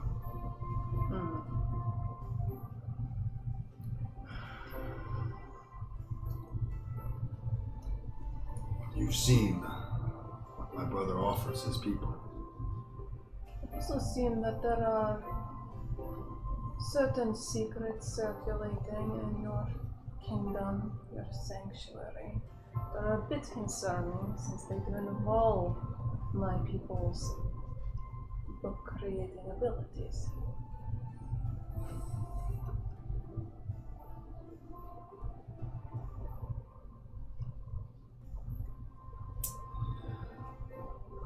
I can tell you this. there's a threat of Shiners in Marat.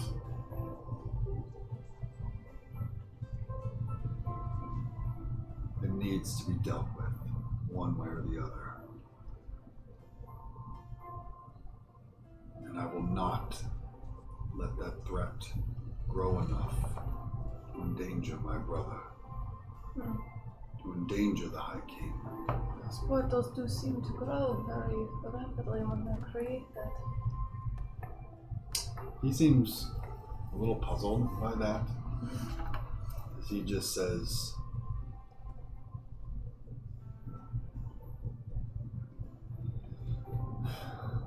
my brother has sent emissaries, dignitaries, diplomats. That's not my style. But I thought I would give it a chance. I can see that you're not receptive to my arguments. I'm cautious.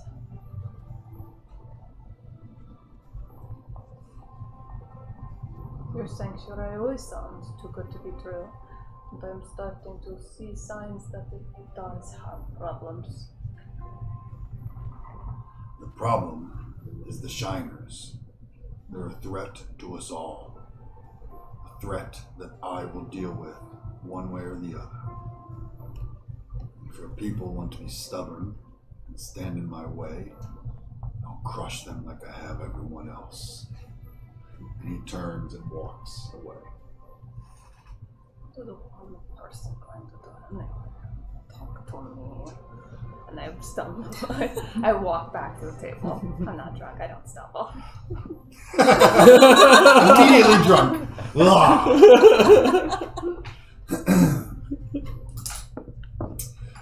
By the time Suni gets back to your table, the rest of you have heard the whispers about the embarrassment that she caused up at the high tables. Our chaos queen causing chaos. I don't think any of us are particularly embarrassed. Yeah. Nope, I'm just continuing the narrative that This the rumor is It's spreading. not embarrassing. Yeah, they It's find quite comical. Yeah. They find like accidentally dropping a napkin embarrassing. I mean, come on. So, what they argue about? Well, I do not know the specifics, but it has something, I think, to do with my people and our ability to make our books. And it just seems like there are Shiners attacking and there are problems back home that are very deeply concerning. There are Shiners attacking your home? The Murat? refugees coming out of Murat. I You- do not want to show any emotion. It's a party at the moment, so we will process all of this later, whether I need to go home. But I can't help but to worry that perhaps there is another portal made over there. That this might be I think it is using one of your books. potentially. That is the easiest place to get a hold of one of our books if they were able to get a hold of something. They are closely guarded, no? Yes. But also, the books that made the portal in the Briarwood, that was some kind of copy. So I suppose they could just, as long as they can travel to these locations, they can set it up. And it makes more sense. The Briarwood is not captured by the kingdom. This is an excellent excuse to get the kingdom to come and conquer the Briarwood. Same for my people. They've always wanted, they covet my island. And it is a perfect excuse.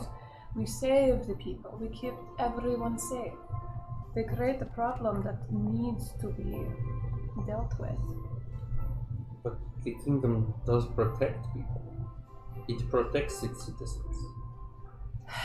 Maybe so. It is an impressive city. I do not argue that point. It does seem safe, but it is somewhat artificial. They cause problems to create solution, to enforce solution. And whatever is in the basement, it seems like it is a Shiner thing. It could be a portal. They would have closed it if they knew how. They would have stopped the. But we don't know how. I don't know. The They fact, maybe not even know it was there. Well, it just seems confusing. I'm so sorry to hear about your homeland. And that sounds like something maybe we don't want to talk about here right now. There is nothing that can really be done right now. It is very bad news, but it cannot be helped. There is nothing that I can do except for to go back to. Sorry. Tulak is right though. Our thoughts are with your people right now. It's no small thing what they say to me. We should find a refugee if they say there's refugee people are coming from there. Perhaps we could talk to someone who's been there. The If news has reached it here, then perhaps also people right. have come here from Iraq. And then, you can really hear it from your people, the impact from your people and how things really are. Is Bastion reacting at all? Yeah, it's just what to ask. Dinah and Bastian have wandered off. I've been talking with Bastian through the stones. Does she come directly from Merat, or okay? So she was born here in the kingdom. Mm-hmm. She is not. She is Qatari. She is not Marathi.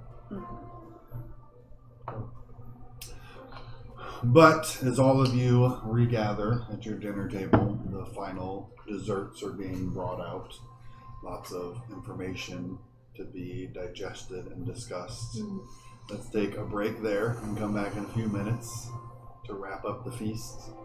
Have any private discussions that the group might want to have with what they've been given. Those of you out in audience land, thank you for sticking with us so far. We will be back in 10 minutes or so. We'll do our best to make it 10 minutes. Thanks for joining. We'll see you in a few. Thank you. And welcome back, everybody. Thank you for being patient with us during that break. We wanted to thank all you raiders that came over. I don't know if you're still here, but we appreciate you coming by. Feel free to drop us a little follow down below if you don't mind. It helps us out a lot. But that being said, hijinks by Jax. You all have been enjoying a feast put on by the High King in the honor of the two teams of challengers remaining. Making some new acquaintances, having a few, or at least one, social faux pas that is becoming the talk of the evening. Yeah, so they say. They are saying. And some new information coming to light through your various conversations around the feast hall this evening. And the four of you have kind of reconvened back at your table. Seems the rest of the first scions are out enjoying the rest of the festivities and dances and drinking and socializing, as it were. Quite a few, as has happened to all of you as well, people coming over to shake hands and congratulate you on your victory so far, get autographs. Offer us tips on trading crypto. The gossip that's circulating. Mm-hmm.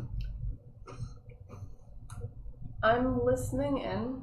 I'm trying to see if I can hear what they actually were arguing about, since the faux pas is around these two and everyone is kind of avoiding them anyway and they're gossiping. They might let a few words slip.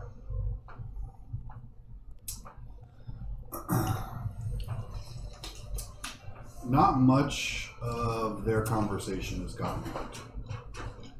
Within a half hour, you definitely pick up that, as gossip tends to do, it's taken on a life of its own.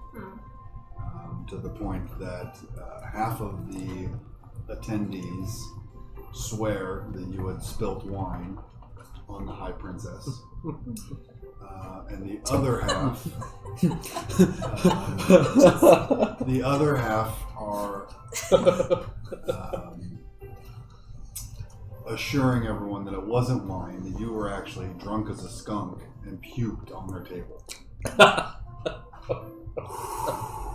And so there are Idiots. lots of looky-loos kind of looking over at the exotic Marathi who had done such a thing at the table. But yeah, in the way that gossip does, like it started as this small kernel and has grown and evolved with every telling of it. And it seems, yeah, at this point, most of the room is adding more embellishments onto it as they go. However,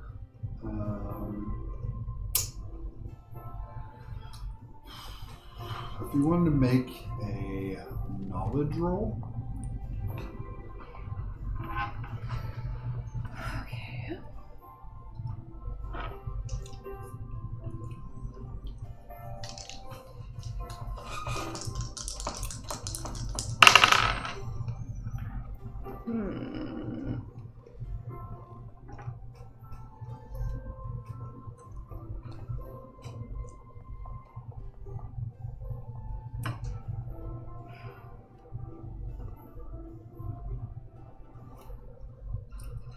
I can't reassure myself.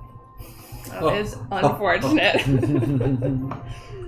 I am my own ally. I think I should be. It sounds like an affirmation you would say in the mirror. I am my own ally. I am my own. I am See, my own ally. it works. I should be able to. I don't like this. You and I are not being good tonight. No. 7. Unless this is anything pertinent to an experience I can add +2 to. I don't know if it is. It's regarding history of the kingdom. World Builder would work, maybe? So that would bring it to a 9. If you want to spend a hope. I don't know if it's really worth it. I don't think it's really worth it. Technically, you're supposed to spend the hope before you roll, but I didn't tell you what you were rolling for, so if you wanted to add it, you could. It's up to you. 7 with... I don't know, they're both 2s. Oh, that's a crit. Oh. I forgot. Doubles is a crit. Surprise! So you mark a hope and clear a stress. Yeah. Yeah, doubles is always good. Well, So... I've been there with 3s. I forget. While news of what the discussion that's happening at that table is not going around, you recall from the histories of the kingdom, High Princess Saranda is the leader of the princedom of Drothos. High Prince Tros is the leader of the princedom of Turnos. And the two princedoms, since before the founding of the kingdom, back when they were kingdoms in their own right, share a border that is eternally under dispute. Mostly because the river that divides them shifts its banks yearly. And so they are always squabbling back and forth. Before they were united under the High King, there was often war between the two over that border dispute. With a crit, you realize that both of those princedoms share a border with the Briarwood. And they are likely already arguing over which of them can claim that land when it's conquered. As that is another talk of the evening, is that the Briarwood will be conquered soon. So they're idiots. Perfect.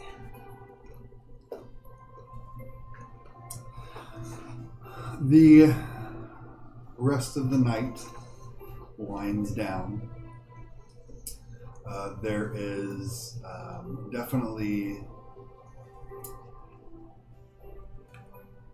It has definitely become a bit raucous and rowdy in the the side wings, where citizens of Sanctuary are allowed to come and enjoy.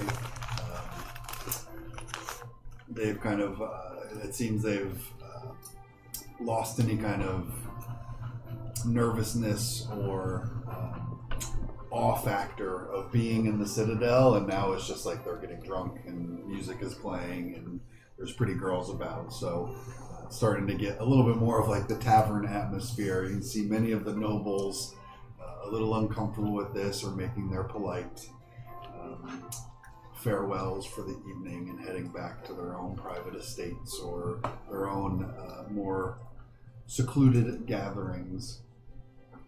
But it seems in general the feast itself is winding down as the High King as well and his king consort have also retired for the evening. But people are welcome to stay and enjoy until you're kicked out if you wanted to. I don't think we ever want a good night's sleep. Though? Yeah. What's the state of Dinah and Petra? They've been imbibing a lot, or are they? Petra, you haven't seen imbibing too much. Dinah, as usual, like when there's drinks about, he's having them. Yeah. So he is definitely in the cups. He's in the pocket. I invite us for things. She, as most of the first signs are actually over near the dance floor, she drops her head in embarrassment a little bit before she just kind of goes, "Yes, please." And let you lead her out onto the dance floor. What kind of tune is it? What sort of tune do you and Bastian dance to? Why do I think she's gonna turn into a wildcat on the dance floor, though? Yeah, it's a jam. wildcat. But we don't need those details. Or do we?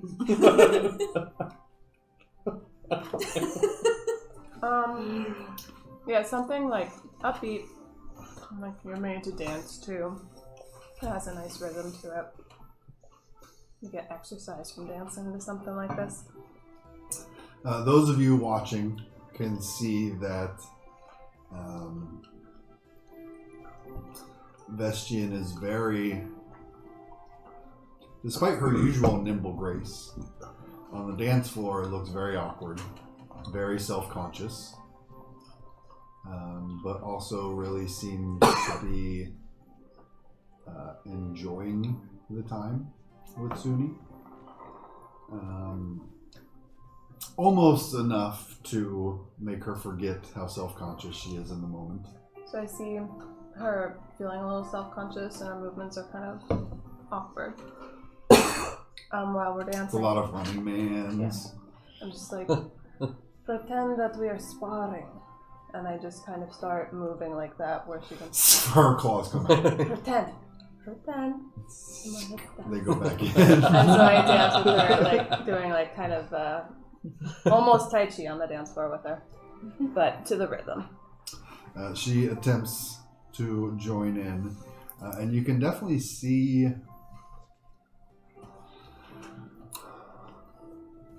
you, especially being up close and personal with her.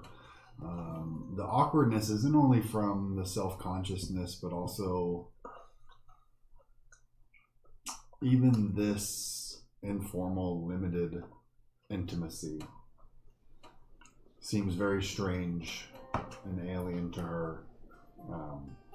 She just has she seems to have no idea how to handle this situation at all. But seems to be enjoying it nonetheless and trying to make do, and seems appreciative of your acceptance and guidance. As you see, Dinah kind of comes twirling around and through as he's also like busting a move, kind of elbowing Vestian a little bit. She hisses at him. Looking good, Dinah. He's like, "Oh, hey, just making sure everyone's having a good time." We are. And he dances on along, out of elbow shot, claw shot. from the rest of you, from the two of you. You can also see that Petra has come onto the dance floor as well with what looks to be a noble woman or lady, probably of middling wealth and power, that he very much, despite his disheveled appearance, he very much seems at home in the court.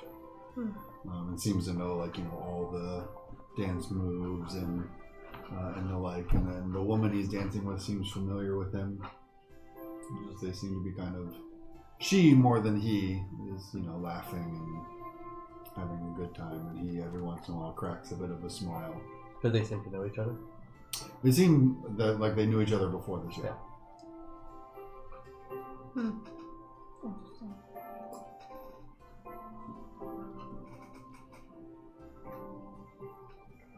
Have we learned Petra's last name? I guess that's gonna be a rock conversation later. We'll see if Ashton knows.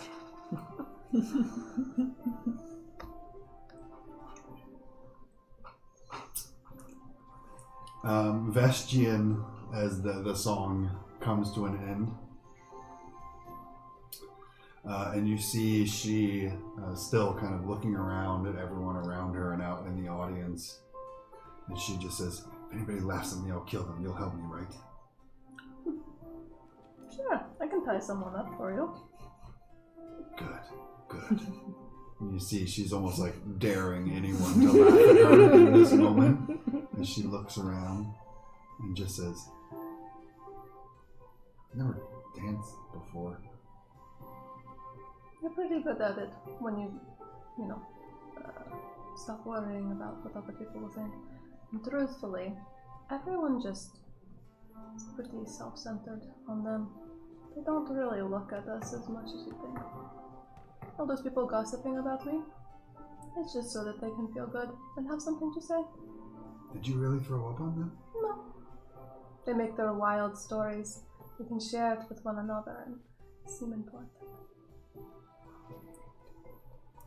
It would have been cool if you did. Would have made my stomach hurt though. Yeah. Why have you never danced before? I don't want anybody laughing at me. I've never really been in a place where there is dancing. You can dance anywhere. That's the trick. I guess so. I'm better at stabbing. You are very good at stabbing. I have seen.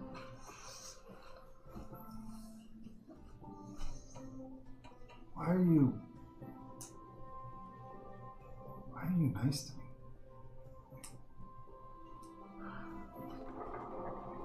Don't really quantify it. I just like you. Oh.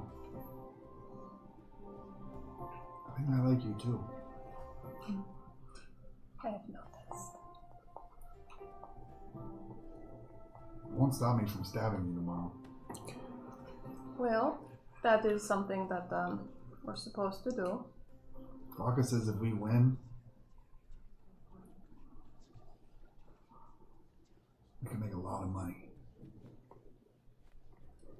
We are trying to win just so that we can find out what is potentially wrong in Sanctuary and maybe wrong in the Kingdom. You have overheard some of our conversation at the table. We're not very covert, no matter what some of us might like to say. I mean, is that even your problem? Might be, now that I've heard of what is happening with Mirat. What's happening with Shots my fired. rock? From afar.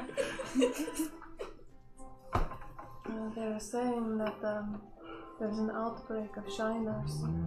There are refugees coming from Mirat. That's where you're from? Mm-hmm. That is. We've always been alright on our own. The Shiners are a problem, but they were never that much of a problem. And what I saw in the Briarwood was not good. And was fabricated too. With a Marathi book. So, there are questions that I want to find answers to.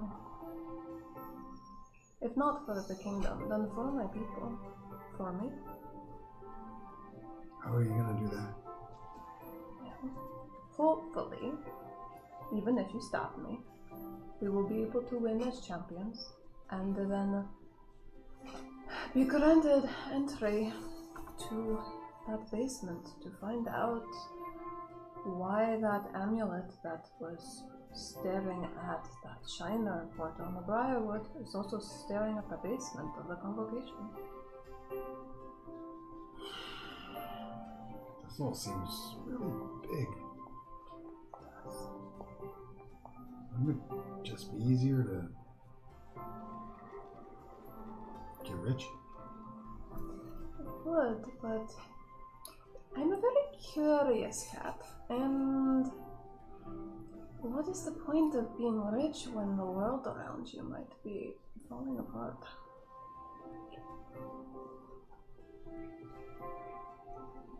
To eat?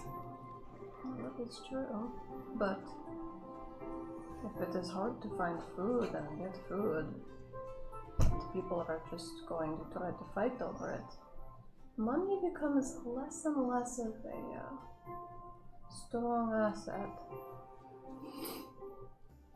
I mean, money's not even all that important here. They just hand food out. They do. When I was growing up, I had to fight for everything. Where did you grow up? Here and there, out on the streets, on my own. You traveled to different cities. Villages. Traveled wherever I thought I could get a meal.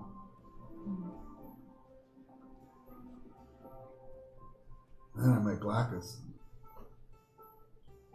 He's the first person that ever, I don't know, saw value in me.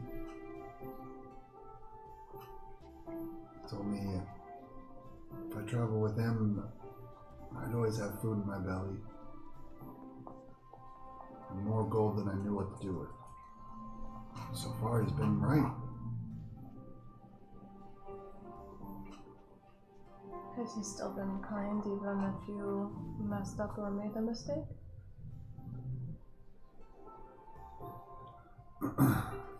Make a presence roll. Maybe I should use different die.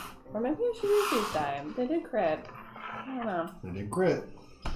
Oh. I don't know. Presents? Oh.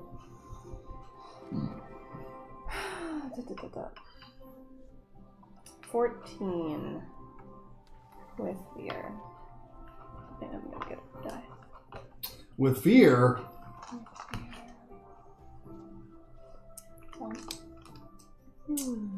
she says,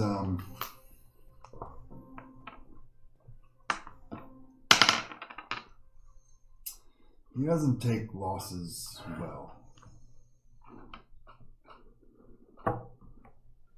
So we don't lose.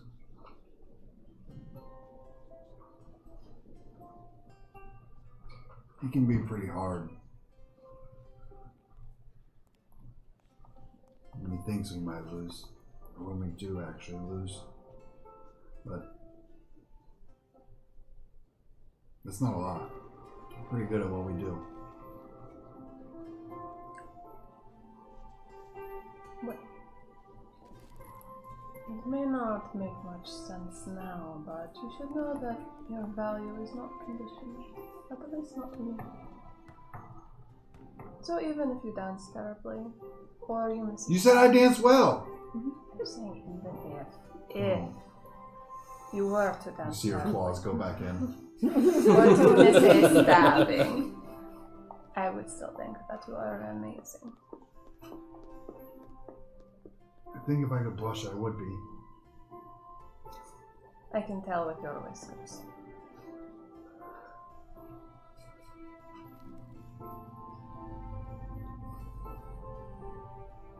You're not trying to just soften me up for tomorrow, are you? That would be a good tactic, but no. Okay. It is for fun. We're not going to die. The stakes are somewhat huge, but if there really is a problem here, we'll probably find a way to figure it out.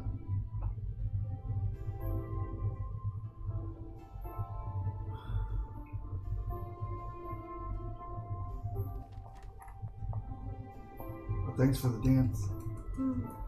Glackus says we shouldn't party too hard tonight. Yvain said that too. He wants to get to bed early, and those two rivals to the bitter end, really. It's like, oh, we get extra hour of sleep, suddenly we're better than the other team.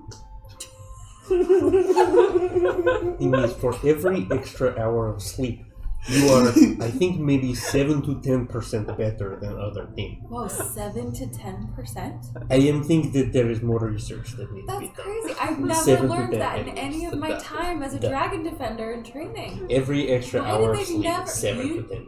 You should really join the dragon defenders and start doing training with them. You know so much. She would be sleeping all day. It is things to think about.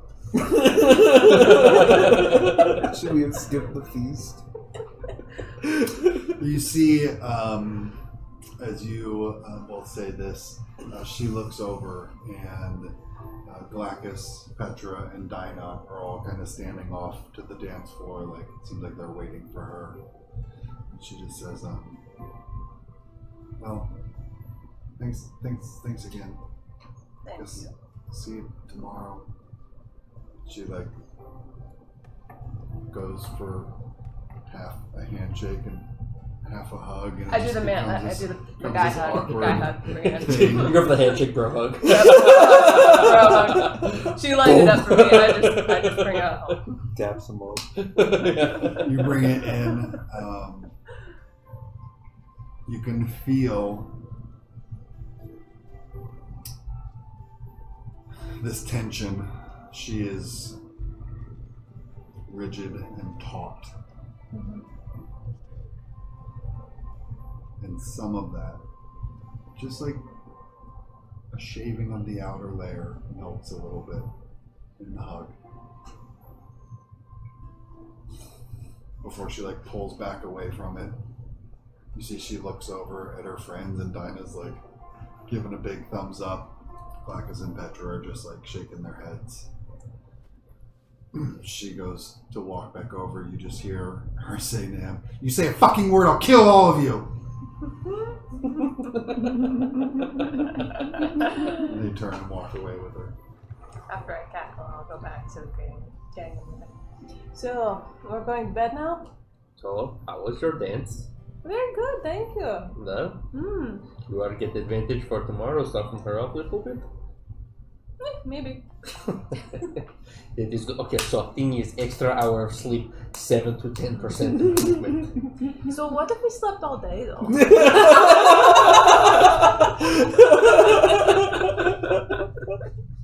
Well, it's too late for that now. Fancy. And Bill? Unless anyone wants to. No. That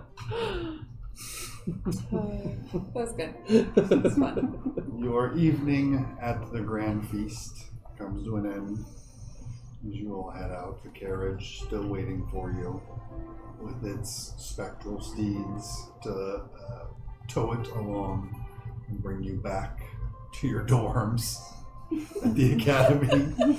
Even though there's free housing here, you guys are staying in the dorms. It's more efficient that way. We're right next to the basement. As you head back, and you do have still the attendants from the arena to see if you need anything beforehand. To make it like health potions for us? To take any requests as to the layout of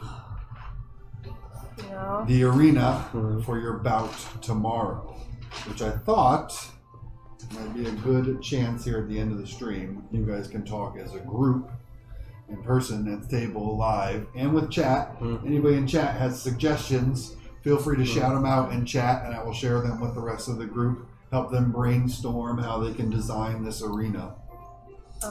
I know you guys had some ideas, but it's also basic stuff of like, what kind of terrain do you want? Do you want a desert, a jungle, city ruins? What do you think might be an advantage to you, or at least less of a surprise for you than the other team? I did think a little bit, because we were talking about that, like something that has like a code to it that we would know for like a buff or a debuff. And I did think about like, oh, what if it was like something that like did the D4 health, like the health potion type of thing, where it does damage if you fuck it up, rather than just a debuff. That'd be cool. Buff. Yeah. I assume that, like, I mean, how much can we rely on, like, knowledge? If we tell the designers, like, you know, can you put in, like, a healing station that we have a secret code to that they don't have? I guess You don't think it will go though that far. In your discussions, both with Glorio and with the other event organizers and the arena designers, they aim for symmetry, so that neither team has, like, one of you can't start on the high ground and the other one is in the bog. There will be some kind of symmetry involved in it. I would like to have rocks hanging in the air above them, and when we start, rocks fall, crush. everyone dies. If they can't do that, the rocks would also be on your side. Okay, fair enough. But we would know about the rocks. Right, we would know. You would know. We would see the rocks falling. The mechanics of like a buff or debuff thing, if we were to have it there, we would like, we could ask for that, we just wouldn't know the code, so it would be a coin flip on who figures it out It's first. more so they are asking for layout and terrain more than like What drops we can get. yeah. Yeah. So, I mean, But we had, that was all of our ideas. Well, yeah, Blackus was like traps and advantages. Yeah, I mean, you could put traps and hazards in. That's part of the terrain. Yeah. But like to say like, oh, we get a healing station. No, That's it's less. it's Right. Yeah. more like, I don't know, like Yeah, if yeah. you're thinking about terrain sense, it could be a pool that could heal you, like, or like a geyser that would come up would be healing, or it would come up and be poison, like something that would be a part of the terrain, but just like have a different effect going on depending. So I kind of like the idea of like trying to limit their mobility, right? Like we don't really need to move around that much, right? To attack, like just I get in would there. say, as the team in first place at the moment, not only do you have the option to guide the shaping of the battlefield, but you are also aware that this is not just a brawl of last man standing. What is it? From what you have gathered, We're playing capture the flag. it will be a game of Crown the King, aka Capture the Flag. You can knock out the entire team, and therefore you get to capture the flag, but the goal, ostensibly the goal is not just to knock out the other team, it's to prove better at strategy and teamwork. Okay, then yeah, terrain that would slow either of us down, really, we would just know about it though. Well, me getting slowed would like really slow a turtle down. Well, no, but I mean, like, if we can understand the terrain, like, say that there is, like, in the middle being some kind of briar patch to slow someone down, but there are underground tunnels that speed you up. We would know about those underground tunnels. So if we could see that and go and do that, like, that would be the edge, right? Yeah. Oh, chariot race Mario Kart. capture the flag. I was thinking about like Mario, like the kart racing where there's that secret that like. I mean, Just in a rink. if it's capture the flag, then we would like some sort of fort to bring the flag back to. Yes, I was thinking like. Maybe like it'd be cool if it was like a ruined tower that we could defend. But if they get the flag and bring it back to their tower, it would also be nice to have a back way into the tower. Yeah. Just to like sneak in. Like if we know that they got the flag, we Right. could still beat them back to their fort. And we would be able to get in because we know that there's a back way. Yeah. There's And obviously they would be able to get Mhm. into ours too, but Mhm. they might not know that there's a back way. Yeah. That sounds like a wouldn't be good as idea. obvious. That does sound like a good idea. Could Home Alone it. Each one's got booby traps to go through. I mean, I was imagining the fire pit, the like fire things from the fire swamp in Princess Bride. They go pop pop pop before, you know. So then if you hear a pop pop pop, you know that like, you know, the next round it's gonna blow up. So you can move because you heard the pop pop pop, but they don't know about I it. keep on thinking about Overwatch and Symmetra, and I'm just like. I don't know I what that really- means, but There's turrets, so like as that character, because there's capture the flag type Mhm. stuff in at least old Overwatch. You would know where like people would be coming and going, Mhm. and like you'd set up your turrets to Mhm. maintain them. I really wanted to suggest something where like there's aerial attack, or you know, like last time we kind of like threw out ideas a little bit, and I had suggested something of like swinging arm or whatever, but the frustration I think that'll come from Daggerheart and having to like choose who can move and who can't move, like it would be nice to play that against them, but then for that to be playing against us, right. where we could just be frozen in a spot and having things like coming at us, like I don't know, like the turreting situation or something. I think that could just end up being very frustrating in this setting. Areas to hide. I was just thinking about like Areas to like hide. where while you have a flag and you're heading to their location, like knowing that there's like a pocket of invisibility, like somewhere on the map, generally speaking, having that awareness so that you could like duck and kind of hide in a spot that That'd be cool. that like because we're not very stealthy as a group, No. but like having a spot that's like set up as invisible, that would like allow you to leverage that. And What about high ground? I'm more of in the face, so I don't really care about high ground, but how do you guys feel about high What ground? does high ground really do for us in this system? yeah, for a capture the flag situation. You know, like it doesn't give us advantage or. Makes it difficult for in them to general, get in your the- face? The idea of high ground would be line of sight. Right. That if you're thinking about like a capture the flag map, there's a Right. bunch of obstacles and line of sight blockers at ground level, Right. but you have that high ground. With ranged attack. It's less, and you can just cover That's more of the Yeah. battlefield from a high vantage I mean, I would point. love to be planted up on like a fucking mesa, a tiny, mesa somewhere on our side of the map, and just. Yeah. That would be a Wizard's dream. Mm-hmm. Maybe we should ask about that then. Yeah, I mean, the challenge is what if it's something where all players have to move through the map? Why would that be the challenge? I Yeah, have it's no capture the idea. flag. I have no idea, but that's the Usually- way that the last challenge worked out, right? Is that we all had to. Yeah, but I mean, Move if this is through being the described map. to us as an arena that we are Yeah. fighting in. And if it's Yeah. capture the flag, then generally you'd want to have some teammates that have high mobility trying to go get that other flag, while you have at least one watching like either the That's- highway into our flag or watching our flags. Yeah, what? You guys are probably going to be the go and get it. And we're gonna probably be the one. I mean, Watching our- mobility-wise, I mean, I guess we all have the same actual mobility, right? Unless there's obstacles and rolls to make. I mean, I don't. I have So less in- mobility, and Yours is limited, high yeah. agility will give you more Yeah. ability to dash. In an action scene, you can move within close range when you perform an action. Mm-hmm. If you are not performing an action, you can move within close range for an agility roll, which basically means you're taking an action to move. An agility. Or if you wanted to move beyond close range, it is also an agility roll. And But you know what? Slow and steady wins the race. So. that is what a Jalapa would say. Yeah. It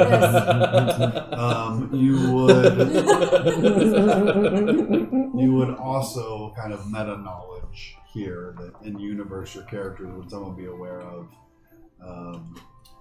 In Crown the King, when you are the one carrying the crown, it is bulky enough.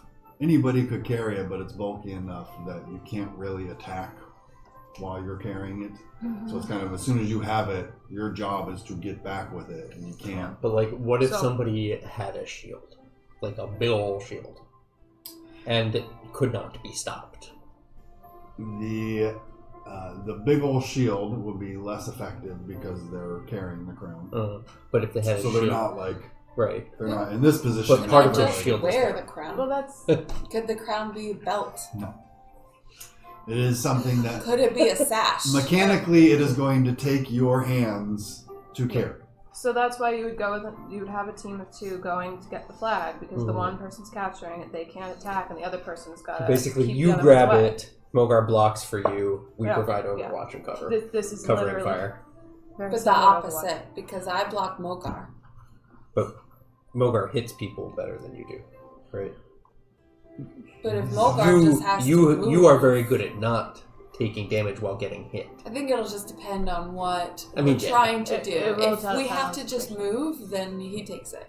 And there's no one around us. I mean, If either of we you's have not a people bad around choice. us, then I will take it. And you can hit. But, Game time decision. Yes. It does. But that doesn't answer terrain.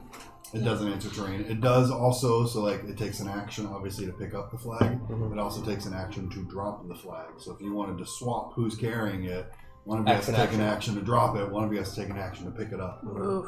Or one action to toss it in action. Which in this game's terms means you're adding tokens to swap it off. It is also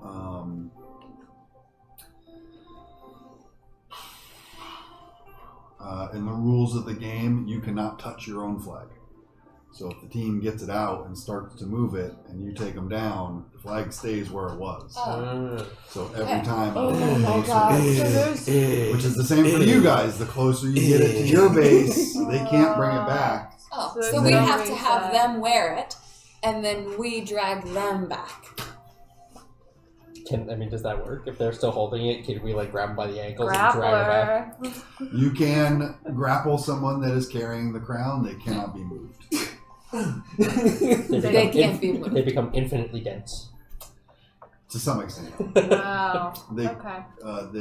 they could be moved via magic. They become an anchor point. But yeah, you cannot you cannot pick up your own flag and move it. And the flag itself, the crown. But we can't do like Sam carrying Frodo up the slopes of Mount Doom. I may not be able to carry the ring, Mr. Frodo, but I can carry you! Again, anybody out there in the audience, if you have suggestions for the team on advantages they In a can take, volcano. feel We're free fighting to in put a it in the volcano. How do we feel about ravine with a river running through it and bridges across this, Sounds I thought fantastic. you said Just rough, rope like, bridges. ravine. Rope bridges. How do we feel about a character from our old campaign just running through the middle of the arena? Just challenging everyone to Yes, a duel. yeah, exactly. Just dueling random participants. Throwing t-shirts and What challenging. if Just a t-shirt cannon on his back. I know that this would complicate the arena, He's the not greatest swordsman. necessarily I want to see a solidify magic terrain. sword. But what if we t-shirt had cannon now. It's pretty good. glimmers like that, like illusions that we know are fake but look real? Would be awesome. Like an illusion of lava, so we know that it is an illusion, but they don't. I like it. Yep. Right? As long as there's no real lava mixed in. Well, we. Yeah, That's the illusion! Trust the game makers. Specify that. We say illusory. Wow, there's no real lava. It's just an illusion. But how do we feel about choke points? Like bridges over a gorge, narrow paths through canyons, Yes, things love like that. that. Love them? Love Okay. that. Being able to block Mhm. something and Yeah, keep them that's- from moving through. All about it. Great. Yep. Hedge maze. I was thinking Yeah. jungle temple maze. Yeah. That would be good. Mm. Be bad, but it'd be good. Mirror maze. I also just like sand traps. You know, sand traps or some sort of like quicksandy I thing. don't It's like just that. really not a thing for me. And I'll be the one moving. Yeah. So never mind. I didn't say that. I didn't say that. Don't write a thing lava. down there, sir. You could do fake sand trap. All the hazards are fake. Well, It's just to slow the other two yeah, down. It's actually just a flat, featureless Oh my God, can you imagine thing how with like exciting your illusory park- terrain in it that they have to try to navigate around. But that's It's just a One park big with a line wooden park. playset in the middle, but all of these imaginary hazards. It's great. Nothing's real. we're just all blind. Oh, Magic's in your darkness. mind.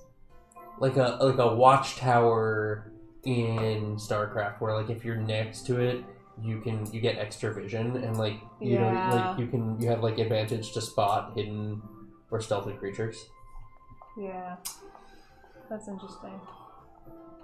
I mean, most of that comes in the elevation. Sure, Got a perch. but But it would You have only be that extra there and not vision. by the flag. Like you'd have to go to get that. Or no, maybe I'm. just something to think about.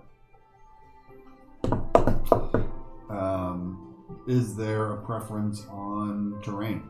Do you want a jungle temple? Do you want the Marathi desert? Is there any kind of terrain that you think gives you an advantage? Beach, high tide, low tide. We're having a volleyball Yeah. game on the Yeah. beach. Everyone has to wear bikinis. Nice. Dinah? Hell yeah. Dinah's gotta wear an itsy bitsy teeny yellow polka dot motherfucking bikini. I mean, not for nothing. I don't think we've ever had a battle on the Open beach. bar. That could be really fun. Yeah, right? Tiki bar. Suggestions from the chat: add magic to the mix. Agreed. Trickery will likely win this more easily than brute force. And having the flags in an easy to see but very challenging to reach location. Yeah, easy to see with And that is one of the bird's eye rules. view. One of the rules of Crown the King is that there always has to be access to the crown. You can't like surround it with an invisible force field and like, no, you'll never get it. Yeah. There always has to be at least one way to get in and out to wherever the flag is. It would be nice to The have crown. an area where it is bird's eye view, where you could literally see where it is at any time and how much progress has been made. Because, like, if our teams are the way they are, we're going to have some runners, we're going to have some people at base. It would be kind of nice for like the people at base that are watching things taking place, seeing, you know, if our teammates are in trouble or their flag is being moved like further along and stuff, or where it was dropped and stuff for communication. I mean, I'll have telepathy, so that would be kind of helpful for me to be able to see the field. What if, because we know that it's probably going to take some agility to get to the crown, but like a strength test to actually access the crown, like a stack of boxes, and we have to be able to remove all the boxes to get the crown down. It'd be really ideal for me. Probably Mogar too. I mean, Probably Dinah too. And we'll all have a really hard time getting to it, so, you know, there's just a little extra challenge. I mean, there's two of you and one Dinah, so. Oh, Zero. okay, Agility? right. Oh, you're... Ooh. Run. Don't look back. Okay, so But yeah, I you'll want the just bird's eye probably view. get there very Thank fast. you. I need some pocket sand. So high ground is a definite. I mean, do we have like a terrain type preference? I don't Beach. know. Why? Because Mogar's agile and I'm a turtle. And high tide, low tide feels like it's got a little drama to it. That was another suggestion from chat: is dynamic terrain Hmm. that will change over the course of the event. There might be some hidden crabs in there too, you never know. Do we want to get crabs? No, please, no. Get crabs. I'd love to get rid of them. Alright, so It's crab the question searing is, do we station. want to give crabs to the other team? I need to go home and shave I mean- my head. No. Okay. Oh yeah, the terrain changes when the crown reaches the midpoint. Ooh. And or when picked up. That would actually be really helpful. Like, even if it's something subtle, like the ground changes color or something, just to let us know, like, wherever we are, what's happened. Green. Yeah, I mean, like, just, All of just, the illusory effects. Illusory? Yeah. Illusory? Become Illusory. real. Illusory. Yeah. I know, I just said it weird. Illusory? Anyway. That's how I would say it. they Illusory. become real. They become real. The lava's real. Yeah. The sand is real. I mean, that actually would be kind of fun. Actually, that's- It's it would be- fake it would be- lava. it would be awesome. It would be. Yeah, like you go That's halfway pretty through, awesome. all these things are magical That's right. illusory. We would And, like, know. And then We would it's- know, but yeah. like they would just be figuring out that it's an illusion. That it's all of a sudden they start thinking lava. Like, oh I want that. I want it. god! I love it. That's a definite advantage. Yeah, I Yeah. really like that. Yeah, Okay. perfect. Got it? Cool. But can we also have Real a fake a traps. visual? Fake Real real fake, traps. fake real. Yeah. Can we also have a visual Trap, though, trap, like trap. some kind of light in the sky, something where wherever we are, we can like understand what's happened. There will, Wait. I mean, you've heard in the arena the announcer is often Oh, that's true. Mhm. Yeah. shouting Okay. things out. Okay. There will as well be auditory cues when a flag is picked up, Okay. when it hits the halfway point. Then Ooh, that's I don't know if we can do this, but like, I would love a healing pulse when the crown hits the midpoint. Healing when it hits the midpoint. Yeah, a like healing pulse. crown hits the midpoint, and just like we are Healing. bathed in healing radiance for a moment. For Yeah. both teams? Yeah, It would have to be, right? I think so. I think they have more healing than us. Maybe just a stress. just They would be at a stressful real reliever. disadvantage, No. though. Well, I don't know. It spices up. You It's trade just a hit chaos. point for a stress ball. I wouldn't want to take a stress, but it would be it would be stressful to hit the midpoint. I don't know. I like the healing Yeah, energy. that works. Good. It allows us to keep going. Either that or an armor fixer, Mhm.